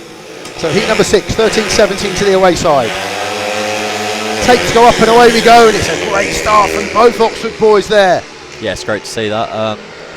Luke off gate 1, jet propelled. Alex coming around the outside. You know, he's going to have to ride a clever race here to keep Luke behind him, because Luke Harrison is a good rider on his day, and you know it's good to see Alex Yeah, in a competitive position. Yeah, he's held him off going into lap number 2, but Luke is going to be all over the back of Alex Spooner. He's going to have to work really hard, like Jordan said, to keep him behind. Luke's checked out, he's out front.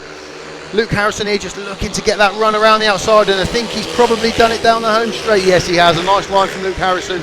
Copybook of the last heat there from Jacob Clouting, but Luke Killeen finds himself out front. Luke Harrison in second. Solid third place at the minute for Alex Spooner and Stene at the back, but Luke looks like he's checked out here. Yeah, Luke's riding real hard.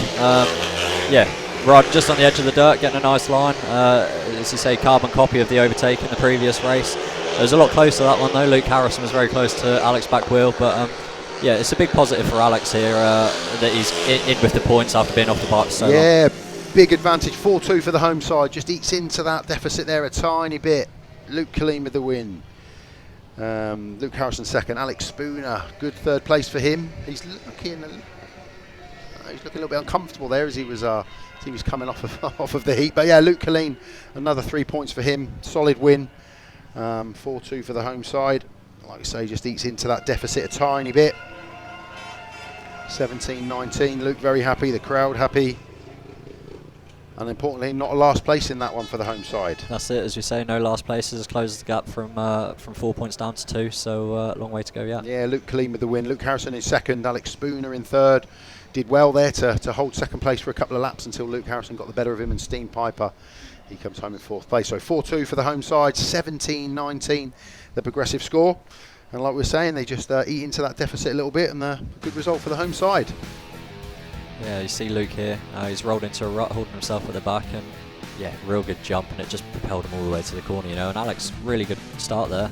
Yeah, really good, great. Got the run down the back straight to get ahead of Luke, which was good. Yeah, that's it, and just a little bit tentative going into that corner maybe. I think this is where Luke realised, you know, I can get a run around the outside of Alex here, and he works him out for the next couple of laps, but, you know, already Luke there, he's on the edge of the dirt, and he's looking down there as if there's a problem, but yeah, he pulls away from here. Yeah, Luke, you could see what he was thinking already on that first lap, and then he just gets the run nicely around the outside there. And once you're in that ascendancy coming down the home straight, you've got the advantage, don't you? Yeah, I think so. I think it's all about keeping it so smooth here. If you overturn, you lose all your momentum, and the rider can gain 2 bike lengths on you straight away. There we see DJ Jamie Lee. DJ Jamie, yeah, doing his job. Keeping everyone entertained, and yeah, it's good. Yeah, he does that very well. So I think we are going to have a bit of a grade and a bit of a water again. Jamie will keep the home crowd entertained. 17-19. There's some gate stats. So yeah, as we expected, Luke jumped off and gave us a winner off of 1. Yeah, I think the first 3 heats it was all off gate 3. But yeah, I think we've evened that out a bit now, and it's all it's getting a few more points off each gate. Yeah, so gate 3 is hammering home the big points. Let's have a look at the 2 sides. Obviously, Luke Killeen standing out there with 6 points, but I think probably Jacob Clouting the other one so far. Yeah, from reserve to be scoring, yeah, you're only dropping 1 point from your first 2 rides. It's a real positive. And you know, as you said earlier, reserves can take rides throughout the meeting. He can take up to 7 rides, so he's got another 5 in him left tonight, and yeah, 5 wins would be nice for him. Yeah, and for the away side, it's a similar picture really. I think with the Nathan Ablitt with his 3 points, I think we can jump straight down to William Cairns at reserve there. 8 points from history. What a fantastic debut. That's it. I knew it was always going to happen at some point. As soon as he got into a National League team, you know, the level of riding that he was at in the 250s was probably the highest of any British rider. You know, even when I was on 250s, we were never riding out in Europe week in, week out. So the experience he's got on a bike is phenomenal. Goes out to America a lot with Greg during the winter. Slovenia pre-season. When you're on a bike that much, it's second nature. So no matter who you're riding against, you've got to feel confident. And I think he'll kick on from here now. Yeah, he's looking good. But for the home side, it's like we were saying, they've had a switch at reserve. Jacob's dropped down, Ashton's come up. And you know yourself, you've been in the position where you go from 2 down into 6 or 7, and you suddenly can find wins a little bit easier. Just brings the confidence. Suddenly you're beating riders that you potentially weren't beating in the meeting before. That's it. I joined Ipswich this year on a 4 point something average with my reduction. It was a middle 3, but yeah, after the first set of well, not even after the first set, I'd done 1 meeting at home against Bellevue. I think I scored 5 points, and the next meeting I was up at number 2 riding with Emil Seifoodnoff, and to be from a rising star at number 7 week in, week out, always guaranteed heat 2s and you know, the easier rides, I guess, thrown up to number 2, and you know, especially this year with the way that teams are being built, you go into tracks and you've got your Emil Seifouden off, your Dan Bewleys, your Tyworth and your Jack Holders, and I found it very tough.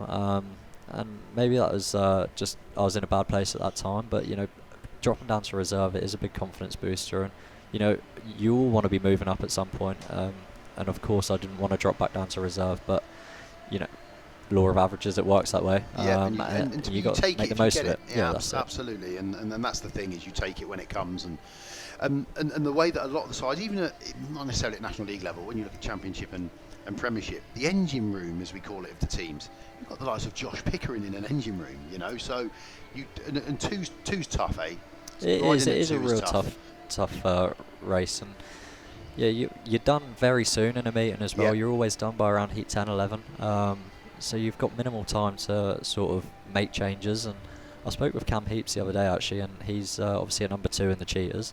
And one thing he struggled with, because he's riding so well, he obviously wants the heat 15s. Yep. When you're finished at heat 10, 5 heats is a lot of time to be off the bike. Right. The track has changed a lot, so you're second guessing what changes to make to your bike, or if you should make any at all. But it is a hard place to be. But every team's got to have a number 2, I guess, and everyone's got to ride there at some point. But and you learn whatever's thrown at you, you learn from it. So Peter's talking there, Alex Spooner and Luke Killeen.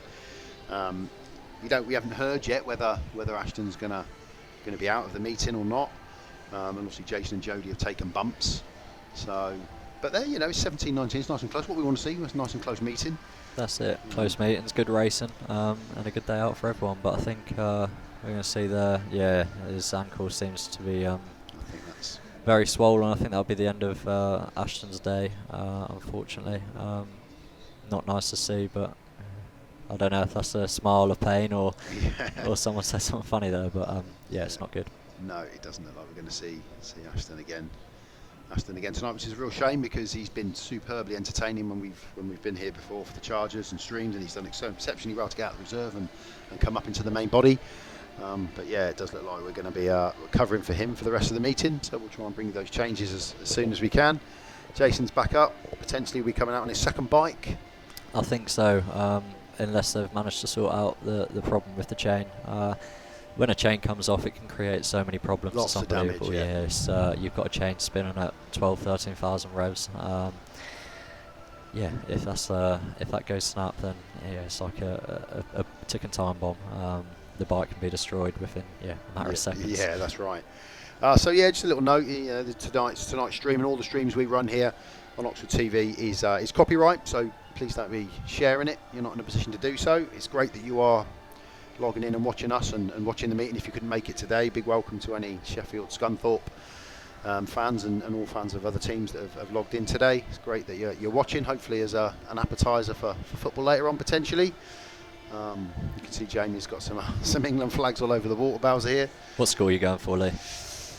I've been a big Southgate fan all the way through it. I think he's doing well with the team.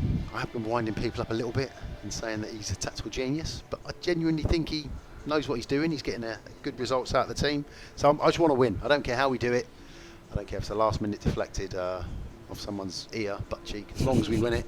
But I think it'll be a big game. It'll be a good game. Yeah, it'll be good for the nation. After last night as well, let's go there quickly while we've got a break. That was phenomenal. Yeah, it was. After the first couple of rides, Dan looked like he was struggling with his speed. Robert was phenomenal throughout.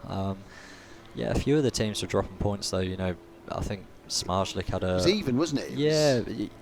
Going into heat 19 and 20, we had a look at the scores, and they were all mid-20s and early 30s. It's like, that is a very close meeting. Everyone was dropping points to everyone. Smarslik had an uncharacteristic off night. He had a couple of last places, didn't he? He did, and a tapes exclusion, which is a bit frustrated about. But what a result for GB, and I think everyone's worked so hard for that. And when you've got 2 riders, even leaving out Tyworth, and you can still go and win the Speedway of Nations, it shows what strength and depth we've got. Yeah, there's a lot of people talking about the dynamic of the team, and obviously if Ty was fit, they'd have had a massive headache, because you've got 3 riders there that could all have done what they did last night. Yeah, and I think Tom, especially at the National Speedway Stadium, he spent a number of years there, and he's doing real well in the British final there. So, Tom could have been thrown in the mix after them first couple of races, but you've got a rider like Dan who's that professional, and he has that much knowledge. He was always going to come out and put it right. Yeah, for sure. So we can see a couple of, we can see Stene PIJPER and William Cairns, two of the younger riders in the meeting today. Both learning, they've both got great people around them. And it's good to see riders progressing. I didn't expect William to come in and score like he scored. I thought he would do well because he's obviously a natural on a bike. But Stene of late has been scoring really well as well. Yeah, Stene isn't someone that I've particularly come across too much. Obviously, I've seen Ace and I've raced against Ace for a couple of years. But you know, Stene, from things that I've heard, he's going to be a very good speeder rider, and he looks like he's very comfortable on the bike. Just picking up on that shot there, the steel shoe. It happens. I've seen it happen, but I've seen it happen more of late. Steel shoes coming off. What? Just one of those things. I've actually had a really big problem with it. I've had to get an extra large cable tie to tie around the front of it and then attach it to my steel shoe strap. So why all is it the change in boot style, or? I'm not too sure.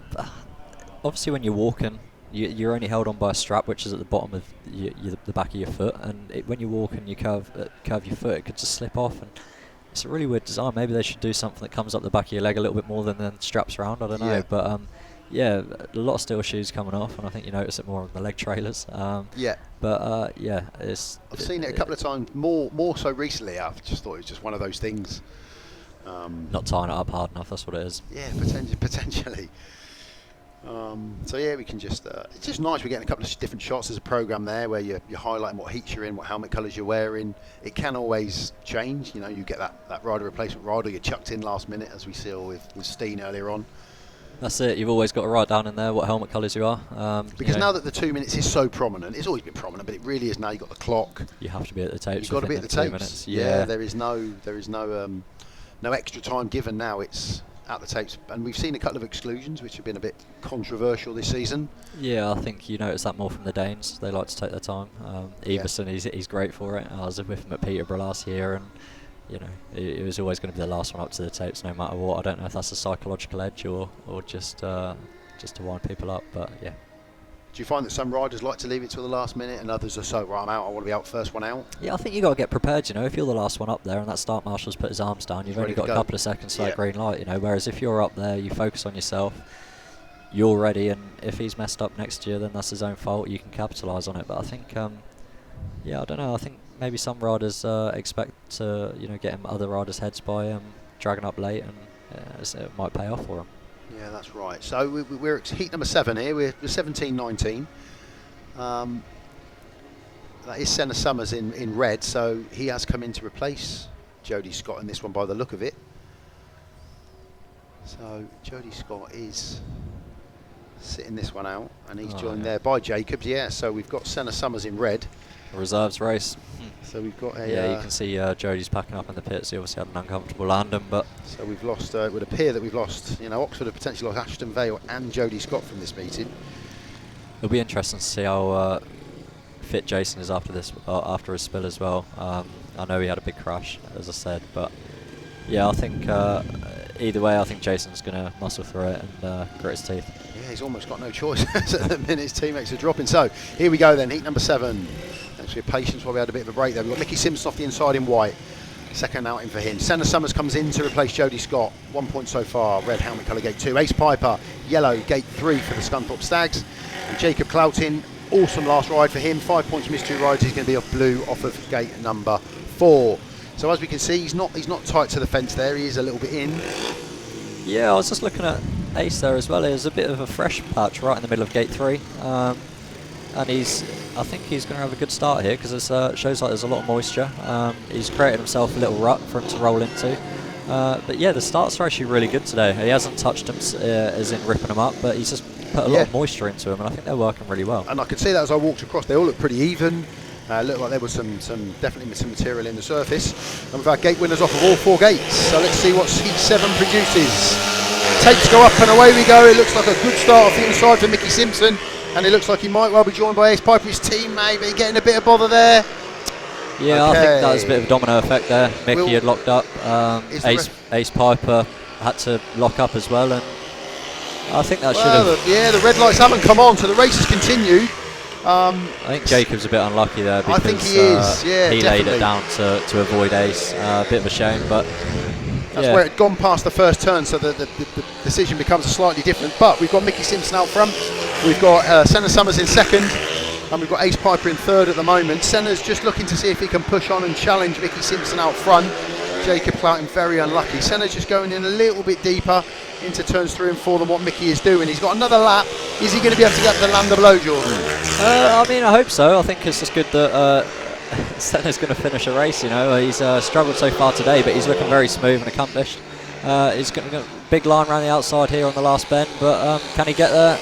No, he's very close. Given that a very really good go. Another lap maybe, and he potentially wouldn't have been able to, but it is a win for Mickie Simpson. But it is positive signs, you know. Obviously, Senna and Jacob have got to fill a lot of rides now, so if they're getting rides like that, then it's all a good positive. Yeah, great win for Mickie. I think we were. I thought the Reds were going to come on. You know, even though it was past the first turn, yeah, he had to lay it down. He did, and that was a knock-on effect from Mickie locking up and drifting across the corner. You know, Ace was close to running into him, and then Jacob corrected himself instead of running into the back of Ace. So, yeah, it was a bit of an untidy corner, but yeah, Jacob got off the track, so fair play to him. Yeah, Mickie Simpson with a win. Senna Summers in second, Ace Piper third, and Jacob just coming down, not finishing the race. So a 4-2 for the away side that gets them back that 4-point gap, 19 to 23. We can probably see it here from the tapes again. An untidy first couple of turns. It was, yeah, but the Scunthorpe and Sheffield boys definitely made a much better start than the Oxford boys. I'd say. I think them gates were much preferred, even looking down at them now. Got a lot more moisture in them, but yeah, as you say, they're very untidy. Yeah, Mickie went across and got in the way of Ace. Ace then had to adjust what he was doing, and Jacob had no choice really but to lay the bike down. No, he didn't, but all credit to Jacob there for getting off the track. You know, he could have just laid in the middle. Very much so. I think he thought about it for a second. Yeah. He did think about it. Maybe I would have done. Yeah. I did look at him and he was like hanging there just to see if he could get the decision. But no, fair play to him. What goes around comes around, so hopefully he'll get a bit of luck a bit later in the meeting. But yeah, 7-19-23, they extend that lead back to 4 points. We're going to see William Cairns out again in this one. There will be a rider replacement in white. We'll just wait and see if we can get an early nod on who that's going to be. So far they've used William Cairns and Stene PIJPER. It looks like Senna's going to come out again, I think. And of course we're going to have a change. Yeah, Senna's got 2 on the spin, so it's obviously heat number 8, so you can't make any tactical changes in this one. So it should be Alex Spooner and Senna Summers for the home side, and whoever the rider replacement's going to be for the away side, joining William Cairns. So 3 points from the 2 rider replacement out in so far for the away side. It's a solid return. Stene and William are the 2 riders that have taken those rider replacement rides so far, but it's going to the programme's going to get very messy at the back end of the meeting with no Ashton VALE, no Jody SCOTT for the home side, and there'll still be a rider replacement ride for the away side. Yeah, I can't see who's going to be coming out for the away team as yet. Yeah, not too much activity going on over there. If that was me, I'd be rushing around straight on track. It doesn't appear to be. Yeah, as I say, when I mentioned about gate 1 earlier, a load of moisture in there, and you can see the shiny patches where the moisture is. You know, there's a lot of grip in there. So you'd go for those? Yeah, I think so. Yeah, and maybe even a rut if it's still got material. But as I say, with gate 2 right in the middle there, it's very powdery and a light grey colour. And again, gate 3, when I said it looks very grippy in the middle, you can see that middle rut there. Yeah. Plenty of material in there, and I think 1 and 3 are a clear advantage. There's not too much on gate 4 that would excite me rolling up to the start. So yeah, if I was rolling up and having gate 1 or 3, I'd be very happy. I love that. Do you genuinely get excited when you roll up and see well, I get a bit disappointed when I roll up and kick the ground and the guy next to me, you can hear the guy next to me, he's definitely chuffed to bits with it. But yeah, I think that was probably the aim of the game with Jamie putting so much moisture into them starts. You know, he kind of changes how he does it every week, whether it's for spires, cheaters or chargers. Sometimes he'll go out with the spikes, rip it up, flood it and pack it back down. Today he hasn't obviously done any of that. I think he's watered heavily on the starts, and when I walked across them earlier I thought they were going to be a little bit too wet, but he's a track curator, he knows what he's doing, and they dried out in perfect time, and gate 1 and 3 are definitely working a lot better. Yeah, it seems like an eternity ago that we were questioning Luke Killeen off of gate 1, which he obviously jumped and won it. That seems like it was hours ago, but we've had 2. He won it off of gate 1, and then Mickie Simpson jumped off of 1 again. So yeah, I think the thing is with a speedway track, it depends how the camber is running. If you've watered heavily on the starts, and it's going to run into the lows. Is that Mickie in white? Yeah, it looks like Mickey's coming back out in white.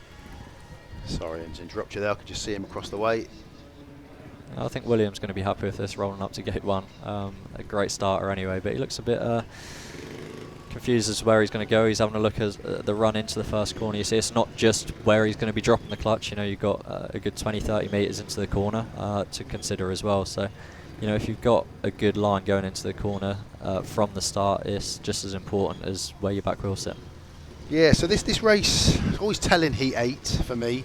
It can change the course of a meeting, and the home side need it to change their way. But Mickie SIMPSON, here we go, let's give you the rundown quickly. William Cairns in yellow for gate 1, Senna SUMMERS gate 2 blue, Mickie SIMPSON white gate 3, and Alex Spooner for the home side. He'll be off of gate 4 in the red helmet colour. I think they've made a switch on gate 2. It's Jacob Clouting coming instead of Senna. So is that Jacob down there? Good spot. Over. Good spot. See the boys coming round. Well done. Yeah, I mean, Jacob's had a good meeting so far. Yeah, he was unfortunate in his last one, wasn't he? Yeah. I think with the Scunthorpe boys, yeah, they both had a couple of wins and they both look fast. So off the favoured gates, I'd say. So we'll just see how this one plays out. Yeah, Oxford could potentially be up against it, but like you say, Jacob was unlucky in his last one. Just need Mickie SIMPSON to come into line. Referees 10 seconds to get them tapes up. Here we go, boys line up. Alex Spooner, Jacob Clouting, Mickie SIMPSON, William Cairns. Tapes go up and away we go. Pretty even break going in, but then the Stags have just pulled away going into turns 1 and 2. William Cairns yellow, Mickie SIMPSON. William Cairns just lifting a little bit, potentially just stopping the run of Mickie SIMPSON a tiny bit there. Mickie SIMPSON second, Jacob Clouting third, and Alex Spooner at the back at the moment. But this is all going the way of the Stags at the moment, Jordan. It was. I think it was a much more even break than I'd anticipated, but definitely going the way of the Stags. You know, William lifted on that previous lap, and I think Jacob maybe should have made a lunge up the inside of Mickie, but he's trying to work him out, and yeah, I don't know if he can make any inroads on it now, but the track's definitely slipping off. Yeah, Mickie just locked up a tiny bit there. That gave a bit more of an advantage to Jacob. We've just got a lap and a half to go here. Out from William Cairns, looks like he's got this one in the bag and looks awesome, to be fair. Mickie SIMPSON second. He rode that second turn a lot better than he did last time. That's probably killed the heat and given the away side a 5-1. Alex Spooner's done at the back. I think Alex is feeling it now. You know, it's a long time to be off the bike, and maybe his injuries are playing up again. Yeah, big 5-1 for the away side. That is win for William Cairns. Mickie SIMPSON, he had to earn that second place. Jacob Clouting was all over the back of him. But it is another 1-5, and that is now an 8-point lead for the away side. And that is, like I say, that heat always for me, heat 8 can go one way or the other. But you've got to take your hats off to this man. William Cairns has turned up today, never ridden the track before, and he's got himself another win. Mickie SIMPSON in second. Jacob Clouting battling away in third, but couldn't get up on Mickie SIMPSON. So it's a 5-1 to the away side, 20 points to 28. As we go into the second half of the meeting, the away side will definitely be happier. Oxford have got some work to do. They have, yeah. 8 points is doesn't seem like a lot of a big number, but you know, in Speedway it is. Big heats to come, you know. So hopefully, you know, Oxford can come out with their 1 and 5, or not 5 anymore with Jody being injured. But yeah, that's the problem. Yeah, so hopefully Luke can. Yeah, it was almost an even break until they hit the first turn, wasn't it? It was, and that shocked me, you know. Yeah. I thought they were going to have a much better run off gate 1 and 3. You know, William lifted quite heavily there, and that's when Mickie had to get off the gas, and I thought Jacob was going to make a bit of a pass up the inside, but opted not to. The track has slickened off, so he couldn't use that line that he used in his earlier race where he passed Nathan around the outside. But yeah, nevertheless, Scunthorpe 5-1. Big 5-1. So work to do for Peter Schroeck and the home side. There's work to do anyway. Yeah, I think Jason swapped bikes here because he's gone and done a practice start, or just checking that the chain's not going to fall off again. But yeah, he's gone and done a practice start there to make sure it's all good. So hopefully he can finish this race without any dramas and keep himself fit. So the Stags in Heat 9 are going to run to programme. It is Luke Harrison white, it is Stene PIJPER in yellow. For the home side, Jason Garrad thankfully has bounced back up from his fall he had in his second ride. And he's going to be joined by Senna SUMMERS in blue, replacing Ashton VALE. Yeah, I think Senna had a real positive ride last time out, so hopefully he can carry on with that and roll it into this race. But you know, Luke Harrison off gate 1, he's going to be keen to make a good start and check out. But yeah, if Jason's not feeling too many effects after that crash, then you know, I do fancy Jason can have a good race here. Yeah, Luke Harrison off the inside in white, Senna SUMMERS blue. He replaces Ashton VALE. Gate number 2, Stene PIJPER, 4th ride of the night for him. 2 paid 3 so far in yellow off gate 3. And Jason Garrad out for his 3rd ride. Like we say, 2nd bike. 3 points from his 2 rounds so far. He's going to be in red off of gate number 4. Heat number 9, 8-point advantage to the away side. Looks like 1 and 2 and 4 have worked in this heat. Well, great start there from the Oxford riders. Really shocked me and put my statistics to bed. But yeah, great start and great first lap so far for the Oxford boys. Definitely needed it. Jason finds himself up front. The battle is going to be Senna SUMMERS 2nd place, Luke Harrison 3rd place. Can Senna hold on to that 2nd place and keep Luke Harrison? Senna's leaving himself very vulnerable going into the corners, coming in a little bit wider, but he's getting a good run off him, which is just keeping him in front. So hopefully he can keep that throttle wound on. And Jason's checked out in front, so maybe he should have started on that bike from the start. Bike problem, or he's just got himself in all manner of trouble. That's a real shame for Senna SUMMERS. He's dropped to the back. I thought it was bike problem for a second. Jason Garrad, he's out front. He looks comfortable. He looks like he will take the lead with a lap to go. Take the win with a lap to go. Luke Harrison and Stene PIJPER both came underneath Senna SUMMERS at the same time. He got himself all wrong in turns 3 and 4, and it looked like 3-3.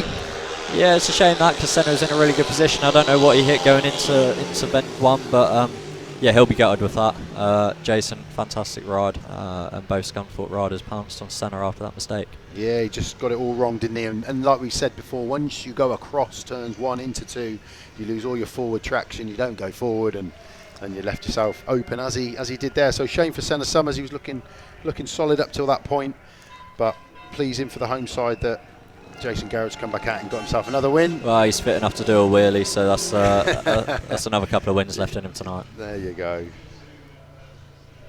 So confirmed scoreline was a 3-3 in the end. Looked like it might be a 5-1 for the home side for a few laps until Senna got it wrong. Jason Garrad with the win, Luke Harrison 2nd, Stene PIJPER 3rd, and Senna SUMMERS at the back. 3-3 keeps an 8-point advantage to the away side. 23 to Oxford, 31 to Scunthorpe, Schroeck, Sheffield. They're going to be really pleased with this at the moment, aren't they? Yeah, I mean, I think it would have been very good for Oxford to have got the 5-1, which is a shame, but it would have brought it a lot closer. Scunthorpe, Sheffield would be over the moon with that result. Obviously 5-1 into a 3-3 is great. But tight first turn, wasn't it? They gated off a 2 and 4, which particularly see coming. Oh, well, maybe they're just better gators than the other two, I don't know. But yeah, Senna, like I said, he was leaving himself very vulnerable coming into the corner. He came in a lot wider there than Luke Harrison. I thought Luke was going to nip up his inside. He did it that lap as well, didn't he? Yeah, and we'll see it in the next lap, what caused him to straighten up. Maybe he hit a little hole and his leg went back, but he didn't look entirely comfortable anyway. He didn't look too comfortable there at that point, and that let Luke gain a bit of an advantage. But here, he just overlocked it and it straightened up. I don't know. You see, he sat very back on the bike, so the bike is going to drive in unpredictable places. But Senna's not a short guy. No, it's taller than probably awkward rider. I can imagine it being very awkward being tall. But yeah, fair play to Sheffield and Scunthorpe. They capitalised on his mistake and turned that 5-1 into a 3-3. Yeah, and they've got. I think we'll just see a short break, I think, here, while Mickie SIMPSON potentially going to be coming out again, which would be 3 on the spin. Water Bowser's come out, lay some water and keep the dust down. Yeah, no tractor, no work there. There's some gate stats for us. It has evened out. We've got 3-1, 3 and 2 off of all 4 gates, so you can win from anything at the minute, can't you? And the points have evened out as well. Yeah, I think definitely win from anything. Jason just proved that, and I think Jason went in the rut right up against the outside, where you can see us a lot darker, right up against the fence. Yeah. Gave him a good jump. The only problem with that is when you run across the slick going into the corner, you can kind of lose your momentum. But Jason obviously worked the bike well to the corner and had a good win. I do feel like the tractor's probably going to come out soon, because the water Bowser's laying a lot of water going into the corners on the slick. So I'd imagine that he's going to come out now. Drag the dirt back over on top of it to try and relay it, because that'll make it very icy. But yeah, maybe a little bit longer track work than intended. Yeah, quite possibly. But to this point, we'll potentially have a look at the rider scores in a moment and just bring you those. But I thought this would be an even meeting because of what the away side have got in terms of their heat leaders. And again, I'm just going to sound like a broken record, William Cairns. It's that 1 point dropped from his first 4 outings. Fair play to him, yeah. Yeah, National League debut's going well so far. He'll probably be gutted at the end of the night when he's only dropped 1 point. But yeah. What a nice place to be. That's it, yeah. On your debut that you dropped a point in your first time out on this track. I think he'll have a lot of teams calling him from now on. Yeah, so now he's in the the age category to be able to do it. I think we're going to see him. I think we will, yeah, and I don't think it'll be 12 months time, and he'll probably be in a championship outfit as well, and if not Premiership. So I think that could link up well with Leicester being his dad's club. But we'll see. Only make them stronger. So yeah, again we've got a bit of a track grade, a bit of a water. So what we'll do is let's catch a heat, and we'll have a look at a race we've had earlier on in the season. The inside, Jacob Clouting, 4 points so far in blue. Freddie Hodder, Bellevue next to him, 2 points so far, white helmet colour. Jason Garrad, 3 points so far for him. Winner last time out, he'll be in red off gate number 3. And Eli Meadows, 3 points from his 2 rides. He'll be in yellow off the outside for Bellevue. So 31-17, something's got to give at some stage. With Jason Garrad and Jacob Clouting, they'll be looking to do the business for the home side. Here we go, heat number 9, takes go up and away we go. It wasn't a good start initially from Freddie Hodder, then he got in a bit of trouble. That's let the Oxford boys out front. Jason Garrad, Freddie Hodder down the back straight, looking to go around the outside of Jacob Clouting. Has he done that? He has. Good move there in white from Freddie Hodder. Now he sets his sights on Jason Garrad. Jason just locking up a little bit. That sends Freddie Hodder wide, but Freddie carries the speed down that back straight. Jason out front, Freddie Hodder second, Jacob Clouting third. That's our race. Eli Meadows a little bit of drift at the back. Tough heat for him this one. Freddie Hodder keeping the pressure on Jason Garrad. Different line, Freddie Hodder up the inside, he's lifted. That'll give Jason the advantage down the back straight. Jason keeps himself out front. Good race this one. Jason Garrad out front, Freddie Hodder second. Jacob Clouting not under any pressure in third. He will pick up that 1 point. Freddie looking to do a cut back. Freddie Hodder looking to get that cut back up the back straight. Doesn't manage it. Jason Garrad out front. Freddie's got one big move. No, he's not going to make it. Jason, is it a run to the line? Oh, I think he might have done. I think I spoke too soon. I think Freddie Hodder got that on the line. That would have been my call. So Freddie Hodder with an excellent win. Jason Garrad in second place. Jacob Clouting in third. Eli Meadows in fourth. So it was a 3-3. Yeah, commentator's curse on that race. I told Jason he had it in the bag, and then all of a sudden Freddie Hodder decided to change lines, come up the inside, and did it brilliantly. So we were just saying, you know, we're across this side and we can see the pits from where we're sitting. The Oxford side is looking rather empty, isn't it? Yeah, it's a shame to see. Injuries are never nice. They definitely are feeling battered and bruised after that. But yeah, I think Luke must have broken a seat bracket there, because seats come off the other bike and swapped it over. It's a really uncomfortable feeling when that happens. Yeah, makes you very unsteady on the bike. I was going to say, must make you feel really unsteady, uncomfortable. Yeah, I've had it a few times with the back seat brackets. Some people only run a single bolt pivot, and if you snap your front, your back can pivot so easily. I've changed to a twin bolt system, which keeps the bike sort of a lot more stable. But do you feel like you lose confidence to a point because you can't attack? You can't, no, because especially if you're pushing down on the seat, that seat only needs to have a little bit of the wrong force, and the seat's going back. You can't race hard with it how it is. But 2 minutes are on, and not quite as much track work as I thought, but maybe it's just limiting the dust. Yeah, potentially. And I've got to say, we'll try and pick up on him a bit later on, but I have to say Paul Tattum, the Scunthorpe team manager, has got the best shirt on. He's full on Hawaiian. Maybe he's borrowed that off Scotty, I don't know. Floral shirt, yeah. That should be team clothing right there. We can see Ace Piper there. He's going to come out for his third ride. He's got 3 points so far tonight. One of the 2 Piper brothers. Dad Theo, great career, great on grass, and I remember him on the grass and long a little bit. Theo rode for Swindon for a season. Be interesting to see how the track rides here, because I haven't really seen Jamie water the inside and not pull material back over, so maybe with the heat it will soak it up really quickly and maybe even provide a little bit more grip. But it'll be interesting to see the lines that the rider's going to take. I have a feeling Luke's just going to ride just on the outside of the racing line, just to have the little bit of dirt that there is there, because I feel like it might be a little bit greasy on the curb. But yeah, we'll see in this one. We'll see in this one. 8 points down at the moment, the home side. And like we were saying, the league is just the league. There's no playoff structure, so you've got to finish top to win the league. And Leicester do look very strong. So this is a meeting. They'll want. They've got 30 seconds to go here for Alex Spooner. We're still. The 2 boys are at tapes. Yeah. So it's just Alex to come round. So here we go. Ace Piper. He's going to be off the inside in yellow. Next to him, Alex Spooner in blue for the home side. Mickie SIMPSON, white. He'll be off gate 3. 5+1 for him so far. He's having a good night. And a couple of wins so far from his 2 rides. Luke Killeen, the number 1 for the Chargers. He's going to find himself off of gate 4 in the red helmet colour. Last 2 heats we've had The last heat was a Gate 4 win. Last 2 heats, let's see what the boys can do from here. Luke needs to be up at tapes here. It's 2 minutes to done. Yeah, very close there, I think. There we go. Tapes up and away we go.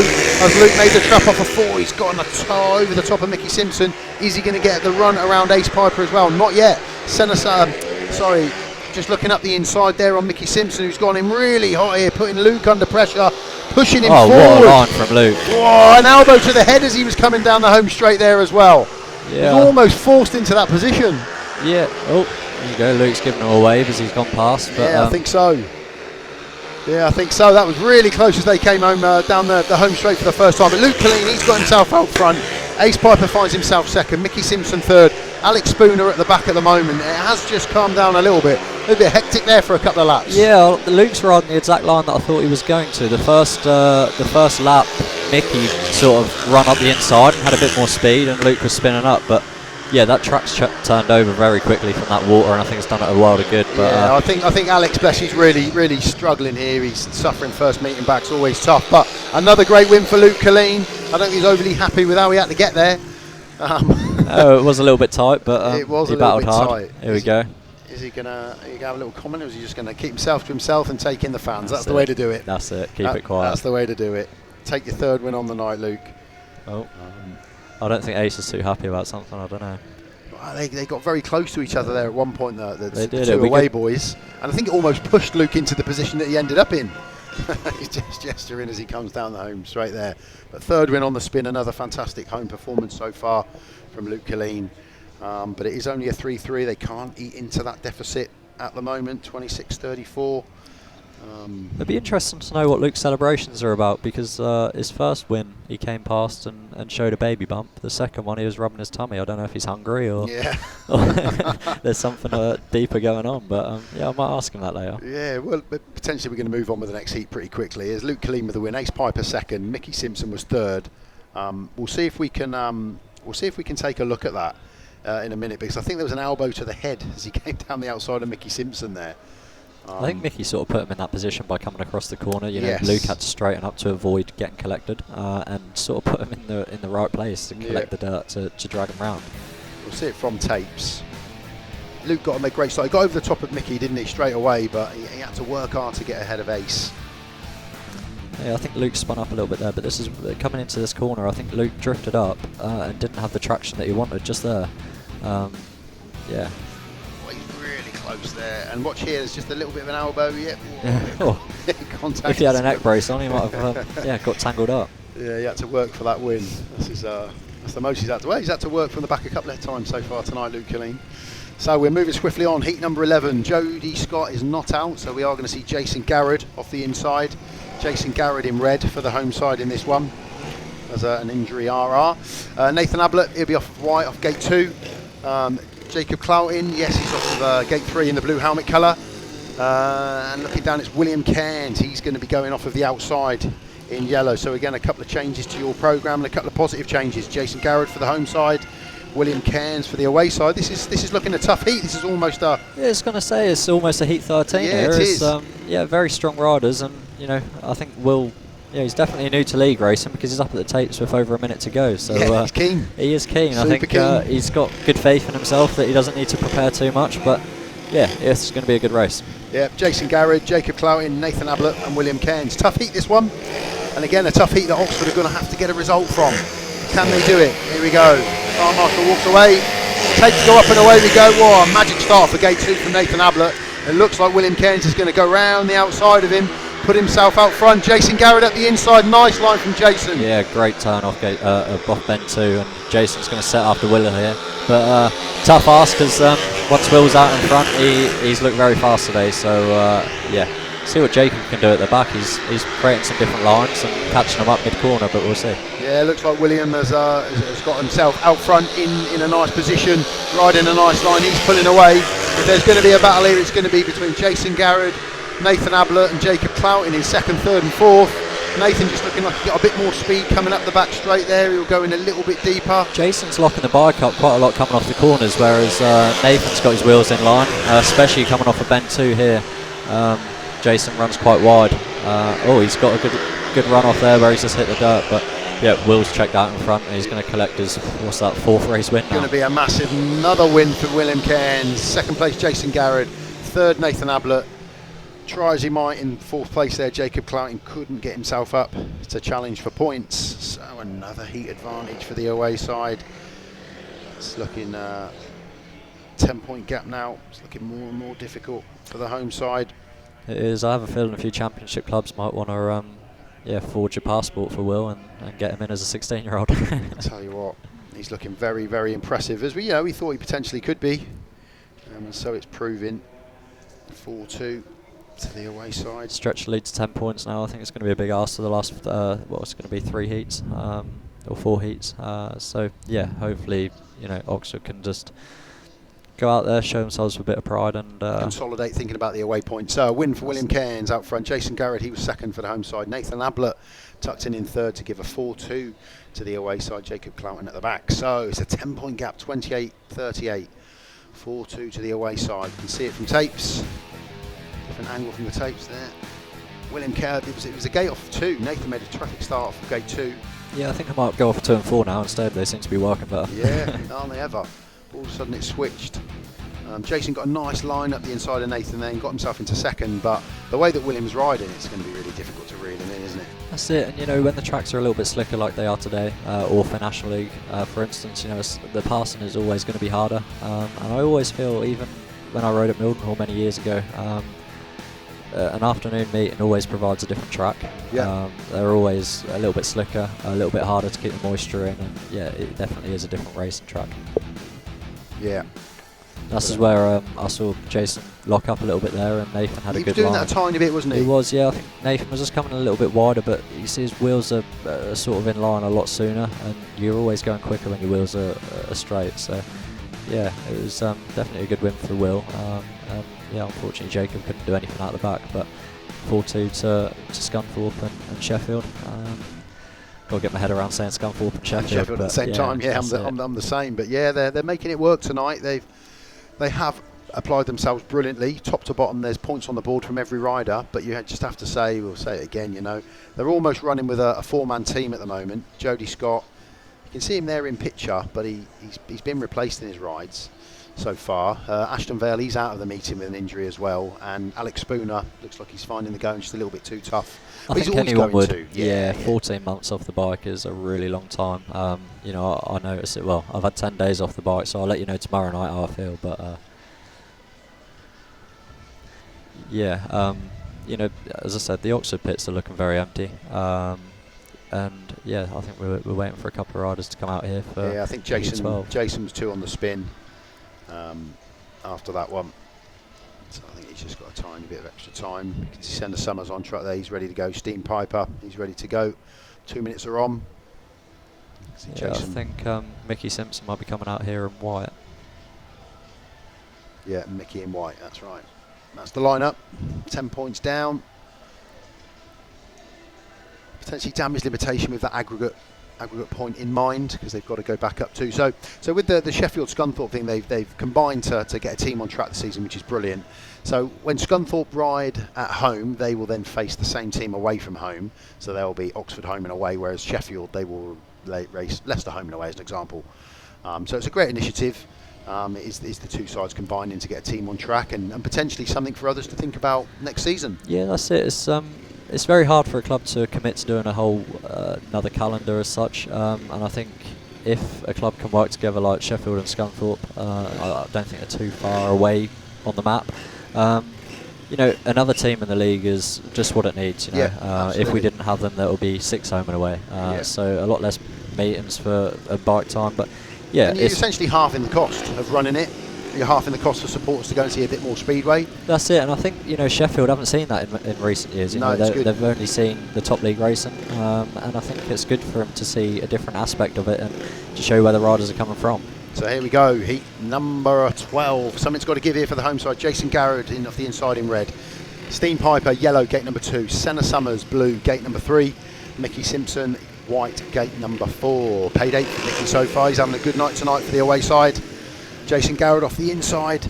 He'll be looking to make the trap and dominate that first turn. And Senna SUMMERS, if he can hold it together, we've seen him in the mix already.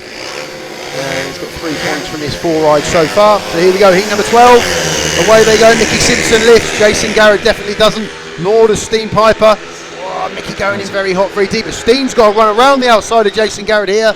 Just doesn't see it through. Jason pulls back up the inside of Stene, who's still looking, still having a look around the outside, and he's made it work. Fair play to Stene PIJPER there, round the outside of Jason Garrad. Yeah, he didn't give up there. It was a bit of a messy first bend again, but you know, Stene had a real good run around the outside of Jason. Jason got his elbows out going into the corner, and you know, Stene kind of bottled it. But next corner, Stene come back at him again and made the pass stick that time.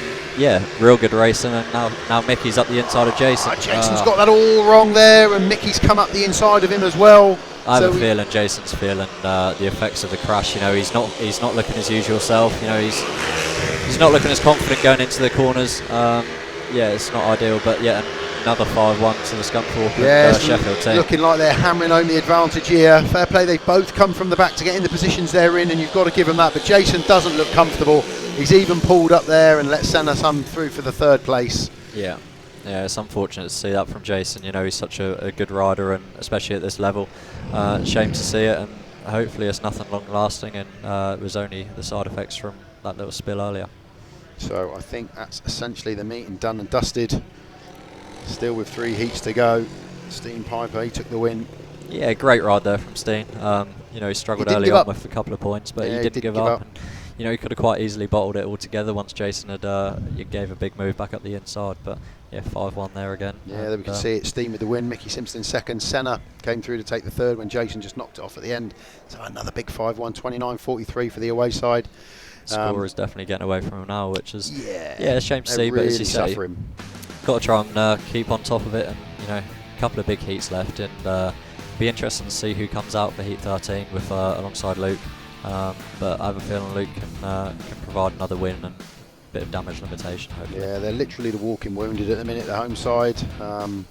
It's almost a 3.5-man team at the moment. But Stene did brilliant there, because like you say, Jason came back at him and looked like he put the battle to bed, but then Stene just rode a really nice line around the outside, and I think potentially took Jason by surprise. Yeah, I think so. I don't think Jason was expecting him to come back around a second time. And yeah, Mickie lined him up on this corner. He came a little bit wider, saw Jason was drifting up straight to the curb, a bit of fresh material down there, and you know, just even there he's not looking comfortable. No, you just see him locking up. I don't know if he's not feeling too strong on the bike. I don't know if he's got a rib injury or something like that, but he's definitely not his usual self. And yeah, Mickie, a great ride there to come through to join for a 5-1. Yeah, 29-43, they've really hammered home that advantage. There's some gate stats: 3 off the inside, 2 off of 2, 3 off of 3, and 4 off 4. So you know, you can gate and win from anywhere. Yeah, 4 has really come to the party now. And yeah, I think after the first couple of heats, it was only 1 win, and yeah, it's definitely improving. But another session of track grading, and it looks like the interval. The paramedic's going to get a cup of tea and biscuits. Yeah, Luke Killeen unbeaten so far. When we look underneath that, the reserves are working hard, aren't they? You know, 6 and 4 is not a terrible return. Yeah, but even looking at Jason, you know, we're saying that he's struggling. He's still got 8 points after a bad crash. So yeah, fair play to him for keeping at it. You know, but you're looking at Ashton VALE, Jody SCOTT, 1 point from their 2 scores effectively. Yeah. I know they're both pulled out injured. And I think, you know, you could have expected double figures from Jody here today. Yeah, most definitely. Yeah. So I think they're definitely struggling in that respect. I'll let you call this. Where do you go here? Well, yeah, 8+3 from Mickie Simpson. You know, that's very good, solid. Yeah, throughout. that's really I know solid. He's had 5 rides, but yeah, real good double-figure score for him. William Cairns, I have a feeling we'll probably see him once or twice more, maybe. I don't know. Yeah. Might be up for a heat 15. And yeah, one rider I'm a bit surprised about, Nathan Ablitt. He seems to be struggling today. He's such an established rider in this level, and really riding well at Scunthorpe in the championship. You know. I'm not too sure if he's had a little while off the bike, but he doesn't look too happy there either. So no, and when you consider he's the lowest point scorer in the team, I know a couple of the boys have had more rides than him, but he's the lowest point scorer at this stage, which is a surprise. It is, yeah, and he's a really tenacious rider. You know, one of them riders that I don't think fears about putting a big move up the inside. And you know, I was expecting him to come here today and possibly be unbeaten. So yeah, I'm not too sure why that is, but the other riders are definitely compensating for that. No, and when you look at the rider replacement rides for Keen Dickin, we're on 9 points. which is a terrific return. Yeah, Keane's a rider I've known for a long while, you know. I bought my first ever bike from Keane and his old man Lee, yeah. So, yeah, I think he had a long while out the sport, like Sheldon. Them two are very close mates, and I think they both decided to come back at the same time. And yeah, Keane's sort of one of them riders. When I first started, he was a very good, well-known, up-and-coming 125 rider, and I think he had a good future in the sport. He had a bad injury where he broke his legs at Scunthorpe in the British Youth, and I think ever since then he's never really captured the form that he sort of wanted or had the confidence for. So yeah, I think 9 points from RR, no disrespect to Keane on his form so far this year. I think 9 points has definitely improved him. Great return. We just saw Peter give us a bit of a shrug of the shoulders and a smile there. He knows his backs are against the wall here and they're up against it, and you're almost pushing water up a hill. But they've got 3 big heats to go. Luke Killeen will be out twice at least, so they know they can get a couple of heat winners. Yeah, I don't think we'll be seeing Jason in heat 15. He's just dropped the oil there, so I think he's definitely feeling it. You can see all the mud up his back. He's definitely gone down hard. So I think he'll be wanting to go home, rest and recover. And I'm not too sure when his first fixture is for Glasgow Tigers. Friday. So he's got a few days off now. Hopefully he can prepare himself in time, because it's a move that I know he's wanted so badly. I've spoken to him a lot, and he was really desperate to even get into the Cheetahs side. He's invested heavily in his equipment. He's riding as much as he can. He's got Paul Hurry coming down to help him, who's got so much knowledge and experience. So there's the shirt. I like it. Look at that, fantastic. That's how you rock up as an away manager. I wouldn't mind seeing them trees in real life. Yeah, that'd be quite on nice. A Sunday. Yeah, that'd be quite nice. So there's a little bit of team huddle for the away side. They've got to be really happy with how things are going. They've done brilliant. Ashton VALE there. A tough night. You know, you can't quantify the fact that they've lost half their team. They've lost Jody SCOTT, Ashton VALE, who've been riding brilliantly at home. He's put a thumbs up there, so it's one of those days. Yeah, that is good to see. Yeah, it's not ideal, you know. Jody's form round here this year has been great. So again, I said it before. I think he's probably 10 points down from what he would have scored. You know, Ashton's obviously had that good of a start to the season that he's moved up into the main body, so we could have expected 7 or 8 points from him as well. So yeah, it's a shame to see, and I think that was the turning point of the fixture. So yeah, hopefully the boys can get healed up soon, and you know, I think they've only got one more home meeting left here in the National League. They're going to have to put everything into that. I hope that Leicester drop a few points, either home and away, and it's still a couple of months left of the season. So. Just got a message from Matt. I'm going to read this out. Matt Davies has messaged me. He's normally obviously here with his young Chloe riding around, but he was the one that did those stripes on the centre green, and they do look very impressive, Matt. Yeah, so I'm going to give you a shout out for that one, mate. I did take a couple of photos with the centre green and put it on Instagram, and there that definitely popped out there. So top job. If you don't mind driving to Norwich, I'm sure my granddad would appreciate it. It saves me doing it. So yeah, I'll send you the postcode, Matt. You just needed to blow a bit of the shale off of the Star Sports logo, mate, and you'd have nailed it. I was going to say that, yeah, and clean up the go-kart track so we can have a few laps as well. That'd be great. That'd be quite nice. So yeah, I'll give you a contact us, Matt, if you will. You guys are enjoying the meeting at home, not from an Oxford's perspective, of course. 29.43, struggling to make any impact today, which is no surprise with the spills that they've had. Just having a bit of Sweet Caroline. In preparation for tonight. That'll be the tune on repeat. Hopefully it will. But yeah, let's just, while we've got that mini break, let's just the final last night when it got to Australia against GB could have gone either way. But Dan just pulled it out of the bag. I think Robert had gated and checked out. He just wanted to put his head down. The problem is when you're out in front, you can throw away so many points, especially at Bellevue. You leave yourself so open. You know, you could feel like you're really fast on the fence and get passed by 3 riders on the inside, or vice versa, you know. So I think Robert done the right thing, checked out, and Dan's that level of rider now that he's big enough and old enough to sort himself out.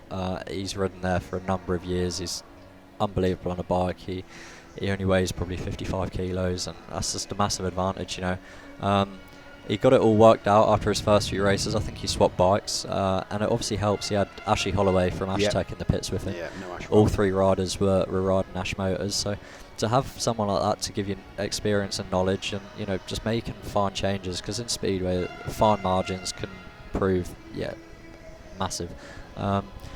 Yeah, obviously Dan going into bend 3 last night, he went very wide, let Brady up the inside, and I think he had to make a move immediately, because if he had let them 2 settle in on second and third, they would have got too comfortable, and I think he would have struggled. There was a couple of heats there, and what you're saying, like with the 4-3-2, it is all about the second and third. It is all about, but sometimes that level of rider, you almost can't look for your teammate, because you're going to get picked off. Yeah, I think as soon as you start looking for your teammate, you automatically ride slower. You think, oh, I've got to wait from here, I've got to wait from there. But as soon as Dan's building up his speed, he made a similar move in the British final underneath Ty. You know, he went wide, straight down that white line across gate 1 and 2.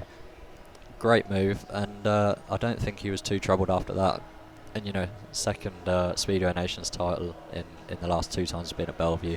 That's it really shows how strong GB are on home turf. And you know, last year so close, but you know, the World Cup formation is slightly different. And I think that's where the nations like Poland benefit, because they've got such a wealth. Their riders, you know, I think they're spoiled. They could probably leave World Championship riders out of the equation and still have a really good side, you know. Exactly. But yeah, it's a great thing for GB to win it again, and fair play to him. Yeah, absolutely. I'm from the era of Malcolm Simmons, Dave Jessup, so I saw England and Great Britain win a lot back in the day, and then obviously we had the meeting at Bradford when Eric Gunderson got injured, which was the last time we won it before the modern era. So it's great to see us back up there sparring and battling with the top end of the sport, and we're in Robert and Dan and Ty, we've got 3 phenomenal riders, but you must still have the aspiration of getting into that mix. Yeah, 100%. And it's a little bit frustrating from my end. Obviously I had a few bad injuries. The pandemic didn't help me either. You know, I lost sort of 2 years with breaking my back and then the pandemic. And I lost that age range where I could fit into a lot of categories. Agreed. Under 19s, under 21s. And that's great exposure, isn't it? It is. That's where you need to be. Get your foot in the door to Europe. You know, and it is frustrating. As I say, I did go to Finland last year, didn't get a ride. Went to Czech this year, but where I started to turn my form around was only in the last year to 18 months. And I'm 22 years old now. I've missed out on them categories, so I can only do under 24 and senior. Yeah, it's one of them, but I'll keep working hard, and hopefully it'll come. But yeah, I think you've always got to aim high. Yeah, good, mate. Great to see you there. Okay, we're getting down to the business end. 3 heats left here. Nathan Ablitt, he's going to be off the inside in gate number 30, in heat 13, gate number 1. Luke Killeen, red, he's going to be off gate 2. Luke Harrison, yellow, he's off of gate 3, and Jacob Clouting comes in for the injured Jody Scott. He's going to be in blue off of gate number 4. Well, we're 29.43, the meeting's all but done and dusted. It'll take a monumental effort here. 15 points would be needed just to try and get the score respectable, which is what Oxford will be trying to do, and they will be trying now. We've got Luke Killeen out of here, who's unbeaten so far. He's going to want to try and go through the card tonight, but he's up against 2 big hitters. 3 second places so far for Luke Harrison for the away side, and 5 from his 3 rides for Nathan Ablitt off the inside. So let's see what all the boys can do here. The home side are going to want to get an advantage, try and eat into that deficit. The away side are going to want to cement and try and get a bigger lead to take back. This is what I was talking about, Lee. One of the riders are obviously Nathan on the inside. I don't know if he's not happy with where he's starting from, but he's using the full 2 minutes. He's well within his right to do it. Absolutely. The other 3 are itching to get going. Yeah. There we go. Nathan is now ready. Here we go. Takes up where we go to heat 13, and Nathan has made the gate off of 1. Luke has off of 2. Keeping on. Luke Harrison, who's gone big there into 3. Loses forward traction though and drops back a little bit. But Nathan Ablitt finds himself out front. Luke Killeen's currently in 2nd. Luke Harrison coming under pressure there from Jacob. Great move from Jacob. Great move from Jacob. Moves himself up into 3rd place. Luke Harrison looking to go deeper to try and get a run back at Jacob. Going down the back straight. Looks like it's just settled down a tiny bit. Oh, I think Luke's worked out that the inside line is working for him. He's closed down on Nathan, and might see an up the inside pass here from Luke, right on the inside, bit of a dry spot, and good run down the back straight. Might see him dive bomb Nathan. Yeah, Nathan's just that middle track, which, you know, you've either got to be one or the other sometimes. But like you say, Luke has worked out the inside is working nice. Luke Harrison is still trying really hard at the back to get up into 3rd place on Jacob Clouting. Has Luke done enough here? Killeen Up the inside, no. Nathan Ablett's just got the run. I think he's going to get him on this last bench, you know. Well, or maybe not. I think he's rode well a great line Nathan. there, Nathan Ablitt. He's Yeah, he really did. There. Yeah, he really did. That's put an end to Luke's unbeaten run. But yeah, I think I'm not too sure what Nathan was doing at the start. Maybe he wasn't too confident, but whatever he was doing, it definitely worked for him and got him to that first corner first, and that was that. Yeah, great race though. Great, fair play to the two boys out front. To be honest, there was 2 races in one there, because Luke Harrison and Jacob Clouting were going at it in 3rd and 4th. Fair play to Nathan Ablitt. Like we said, we expected him to come here and do really well off the bat. It hasn't quite gone that way for him. Maybe he was listening to us, Lee. I think he was, yeah. Not to prove us wrong. He's got himself a race win. He's done in Luke's killer. Luke Killeen's maximum, who came home in 2nd place. Jacob Clouting held on to 3rd place, made a great move on Luke Harrison to get that 3rd place. So a 3-3 makes it 32-46. The victory belongs to the away side now, confirmed. There's nothing the home side can do about it. Here we go from the tapes again. Yeah, keep an eye on Nathan Ablitt off the inside. He makes a good start. Yeah, really good. And the bike pulled him all the way to the corner, you know. He sort of pushed Luke into that middle of the track where the track had just been watered. I think he spun up a little bit. And I think it was here that Jacob made a really good line, straight across the inside white line and right across the front of Luke Harrison, stop his run. And yeah, Luke was trying all race, but couldn't land a blow back on Jacob. And then alternatively, you had Luke up the front trying to make a challenge on Nathan. I thought a couple of times he's going to get him coming off the corner, but yeah, Nathan rode a really smart race to sort of get him off the gas, and then went and done his own thing on the outside. Yeah, came away with the win. Yeah, I thought Nathan was potentially vulnerable because he was almost mid-track. I think he was more mid-track in turns 1 and 2 than 3 and 4. And like you called here, Luke has clocked the fact that, you know, the inside is working, you're getting some drives. But the last turn from Nathan was very good, wasn't it? Yeah, very good. He just got himself on the edge of the dirt where he needed to be, and then just sort of stopped Luke's run and came away with the win. But you know, William's going to have another ride here, so I think he'll end up on 6 rides. So he's definitely had a busy night. They're definitely taking advantage of it, and yeah, it's going to be another strong lineup for Scunthorpe again with Ace Piper and William Cairns. Yeah, Senna SUMMERS is going to be coming in red for Ashton VALE. I think Jacob's going to be coming back out here as well. Yeah, so it'll be Senna and Jacob against Ace and William, and you know, Ace has got a decent return so far from his heats, and William has been exceptional. So yeah, the away side looking strong again in this one. But we have seen Senna in the mix in a couple of heats. And Jacob, yeah. And Jacob, most definitely. Yeah, fingers crossed they can jump out the start. And you know, Jacob has made a good few passes today. So yeah, never say die attitude and make some passes, and who knows what could happen. Or just make the start. Get out front. Yeah, that's right. Make life easy. That's right. Yeah, make the start, and then you can pick and choose where you want to ride.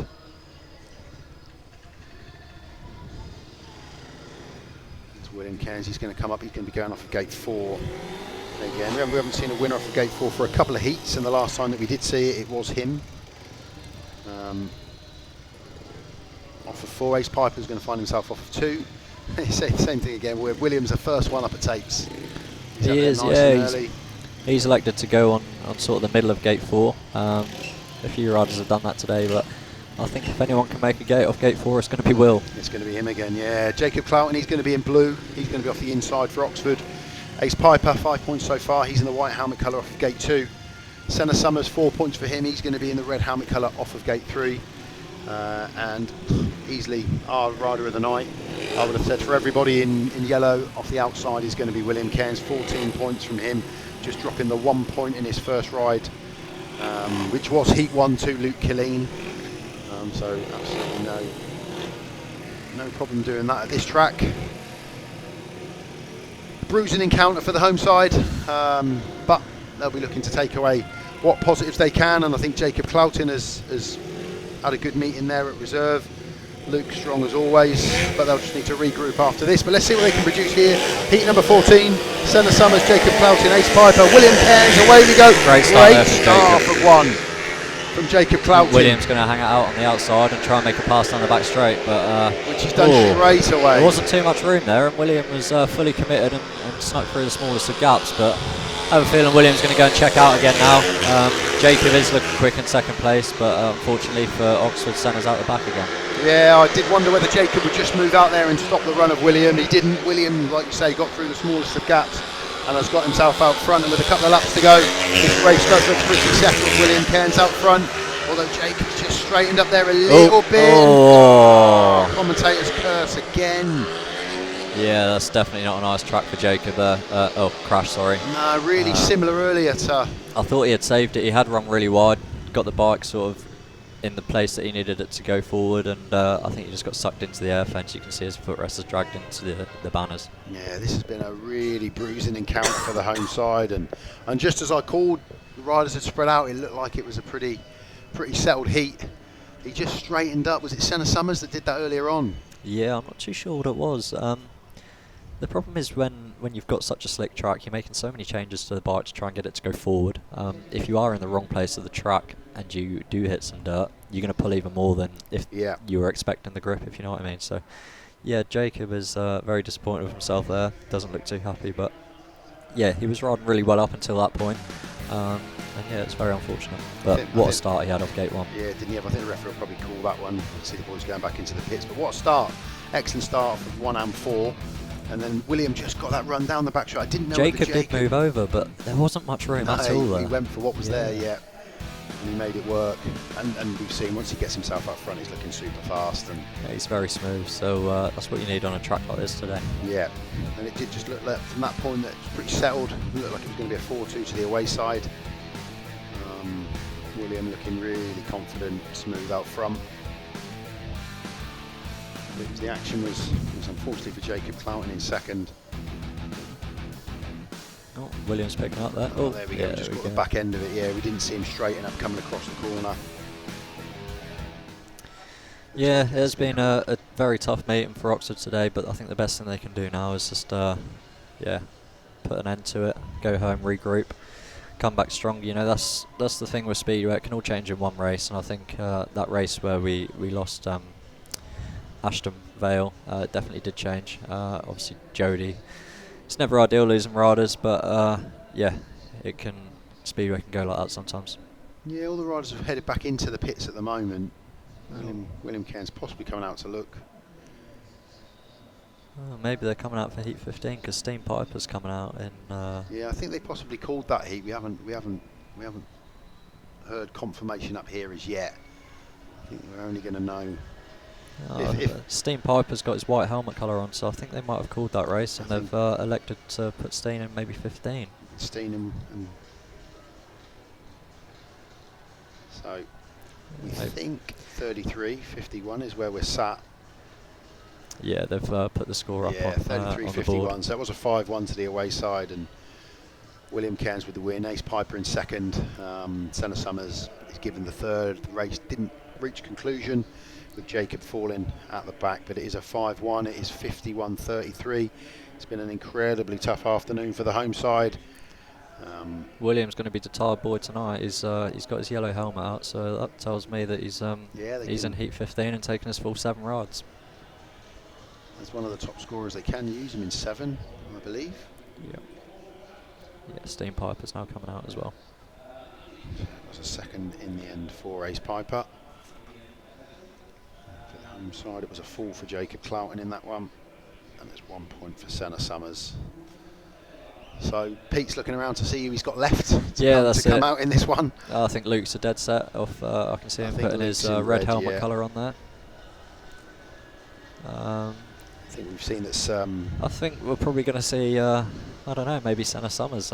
That's Because Alex Spooner is out on his feet. Bless him. He's worked really hard today. Jason's packed up, dropped his oil, and his bikes are gone. Ashton and Jody have pulled out injured, so it's Jacob Senna or Luke Killeen.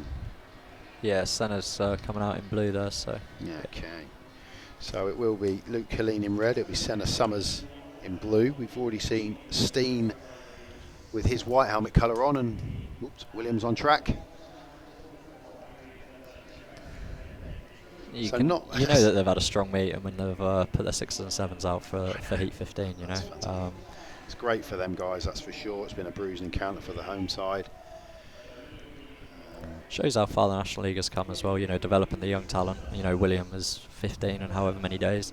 I think Stene is only 15 as well. Senna's been on a bike only this season, so yeah, it's great to see the riders are developing and getting to grips with the track so quickly. And Oxford will reset and rejig and go again, I'm sure, after this one. The first time they've lost at home this season. There's the gate stats, 5 off the outside now. That's coming to ascendancy. Yeah, there's nothing to pick much between 1 and 4. Same 2 and 3. We don't know what the away side have picked here. What would you think they've gone for here, Jordan? I think William would be quite happy to go off 4 again, you know. But yeah, I think either way we'll see William off gate 1 or gate 4, whichever way they've gone. Yeah, Williams had 1, 2. He's had 2 wins off of gate 4. Yeah. He's had a couple of wins off 1 as well. Yeah. Yeah. So. Yeah, I think he'll be happy to go anywhere. Yeah, I think so. And like you say, the fact that you can put in your 6 and 7 into heat 15 is the telling story of this meeting. I think Luke will be out to put an end to Will's win and run. Bit of pride for Luke, you know. Only one that's lowered his colours so far. That's it.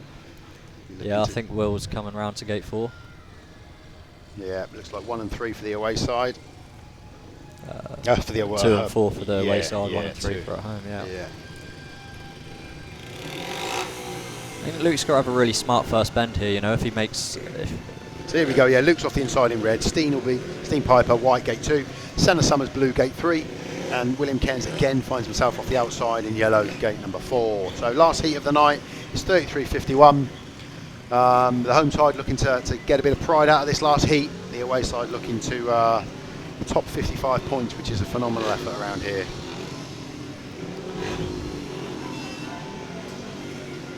Yeah, as I was saying, I think Luke's got to have a very smart first bend here. If he makes the gate, which I'm confident he will, he's got to either elect to go wide and try and stop the run of Will, because Will, you know where he's going to be around the first bend. And yeah, I think this race is going to be very much won on the opening couple of corners.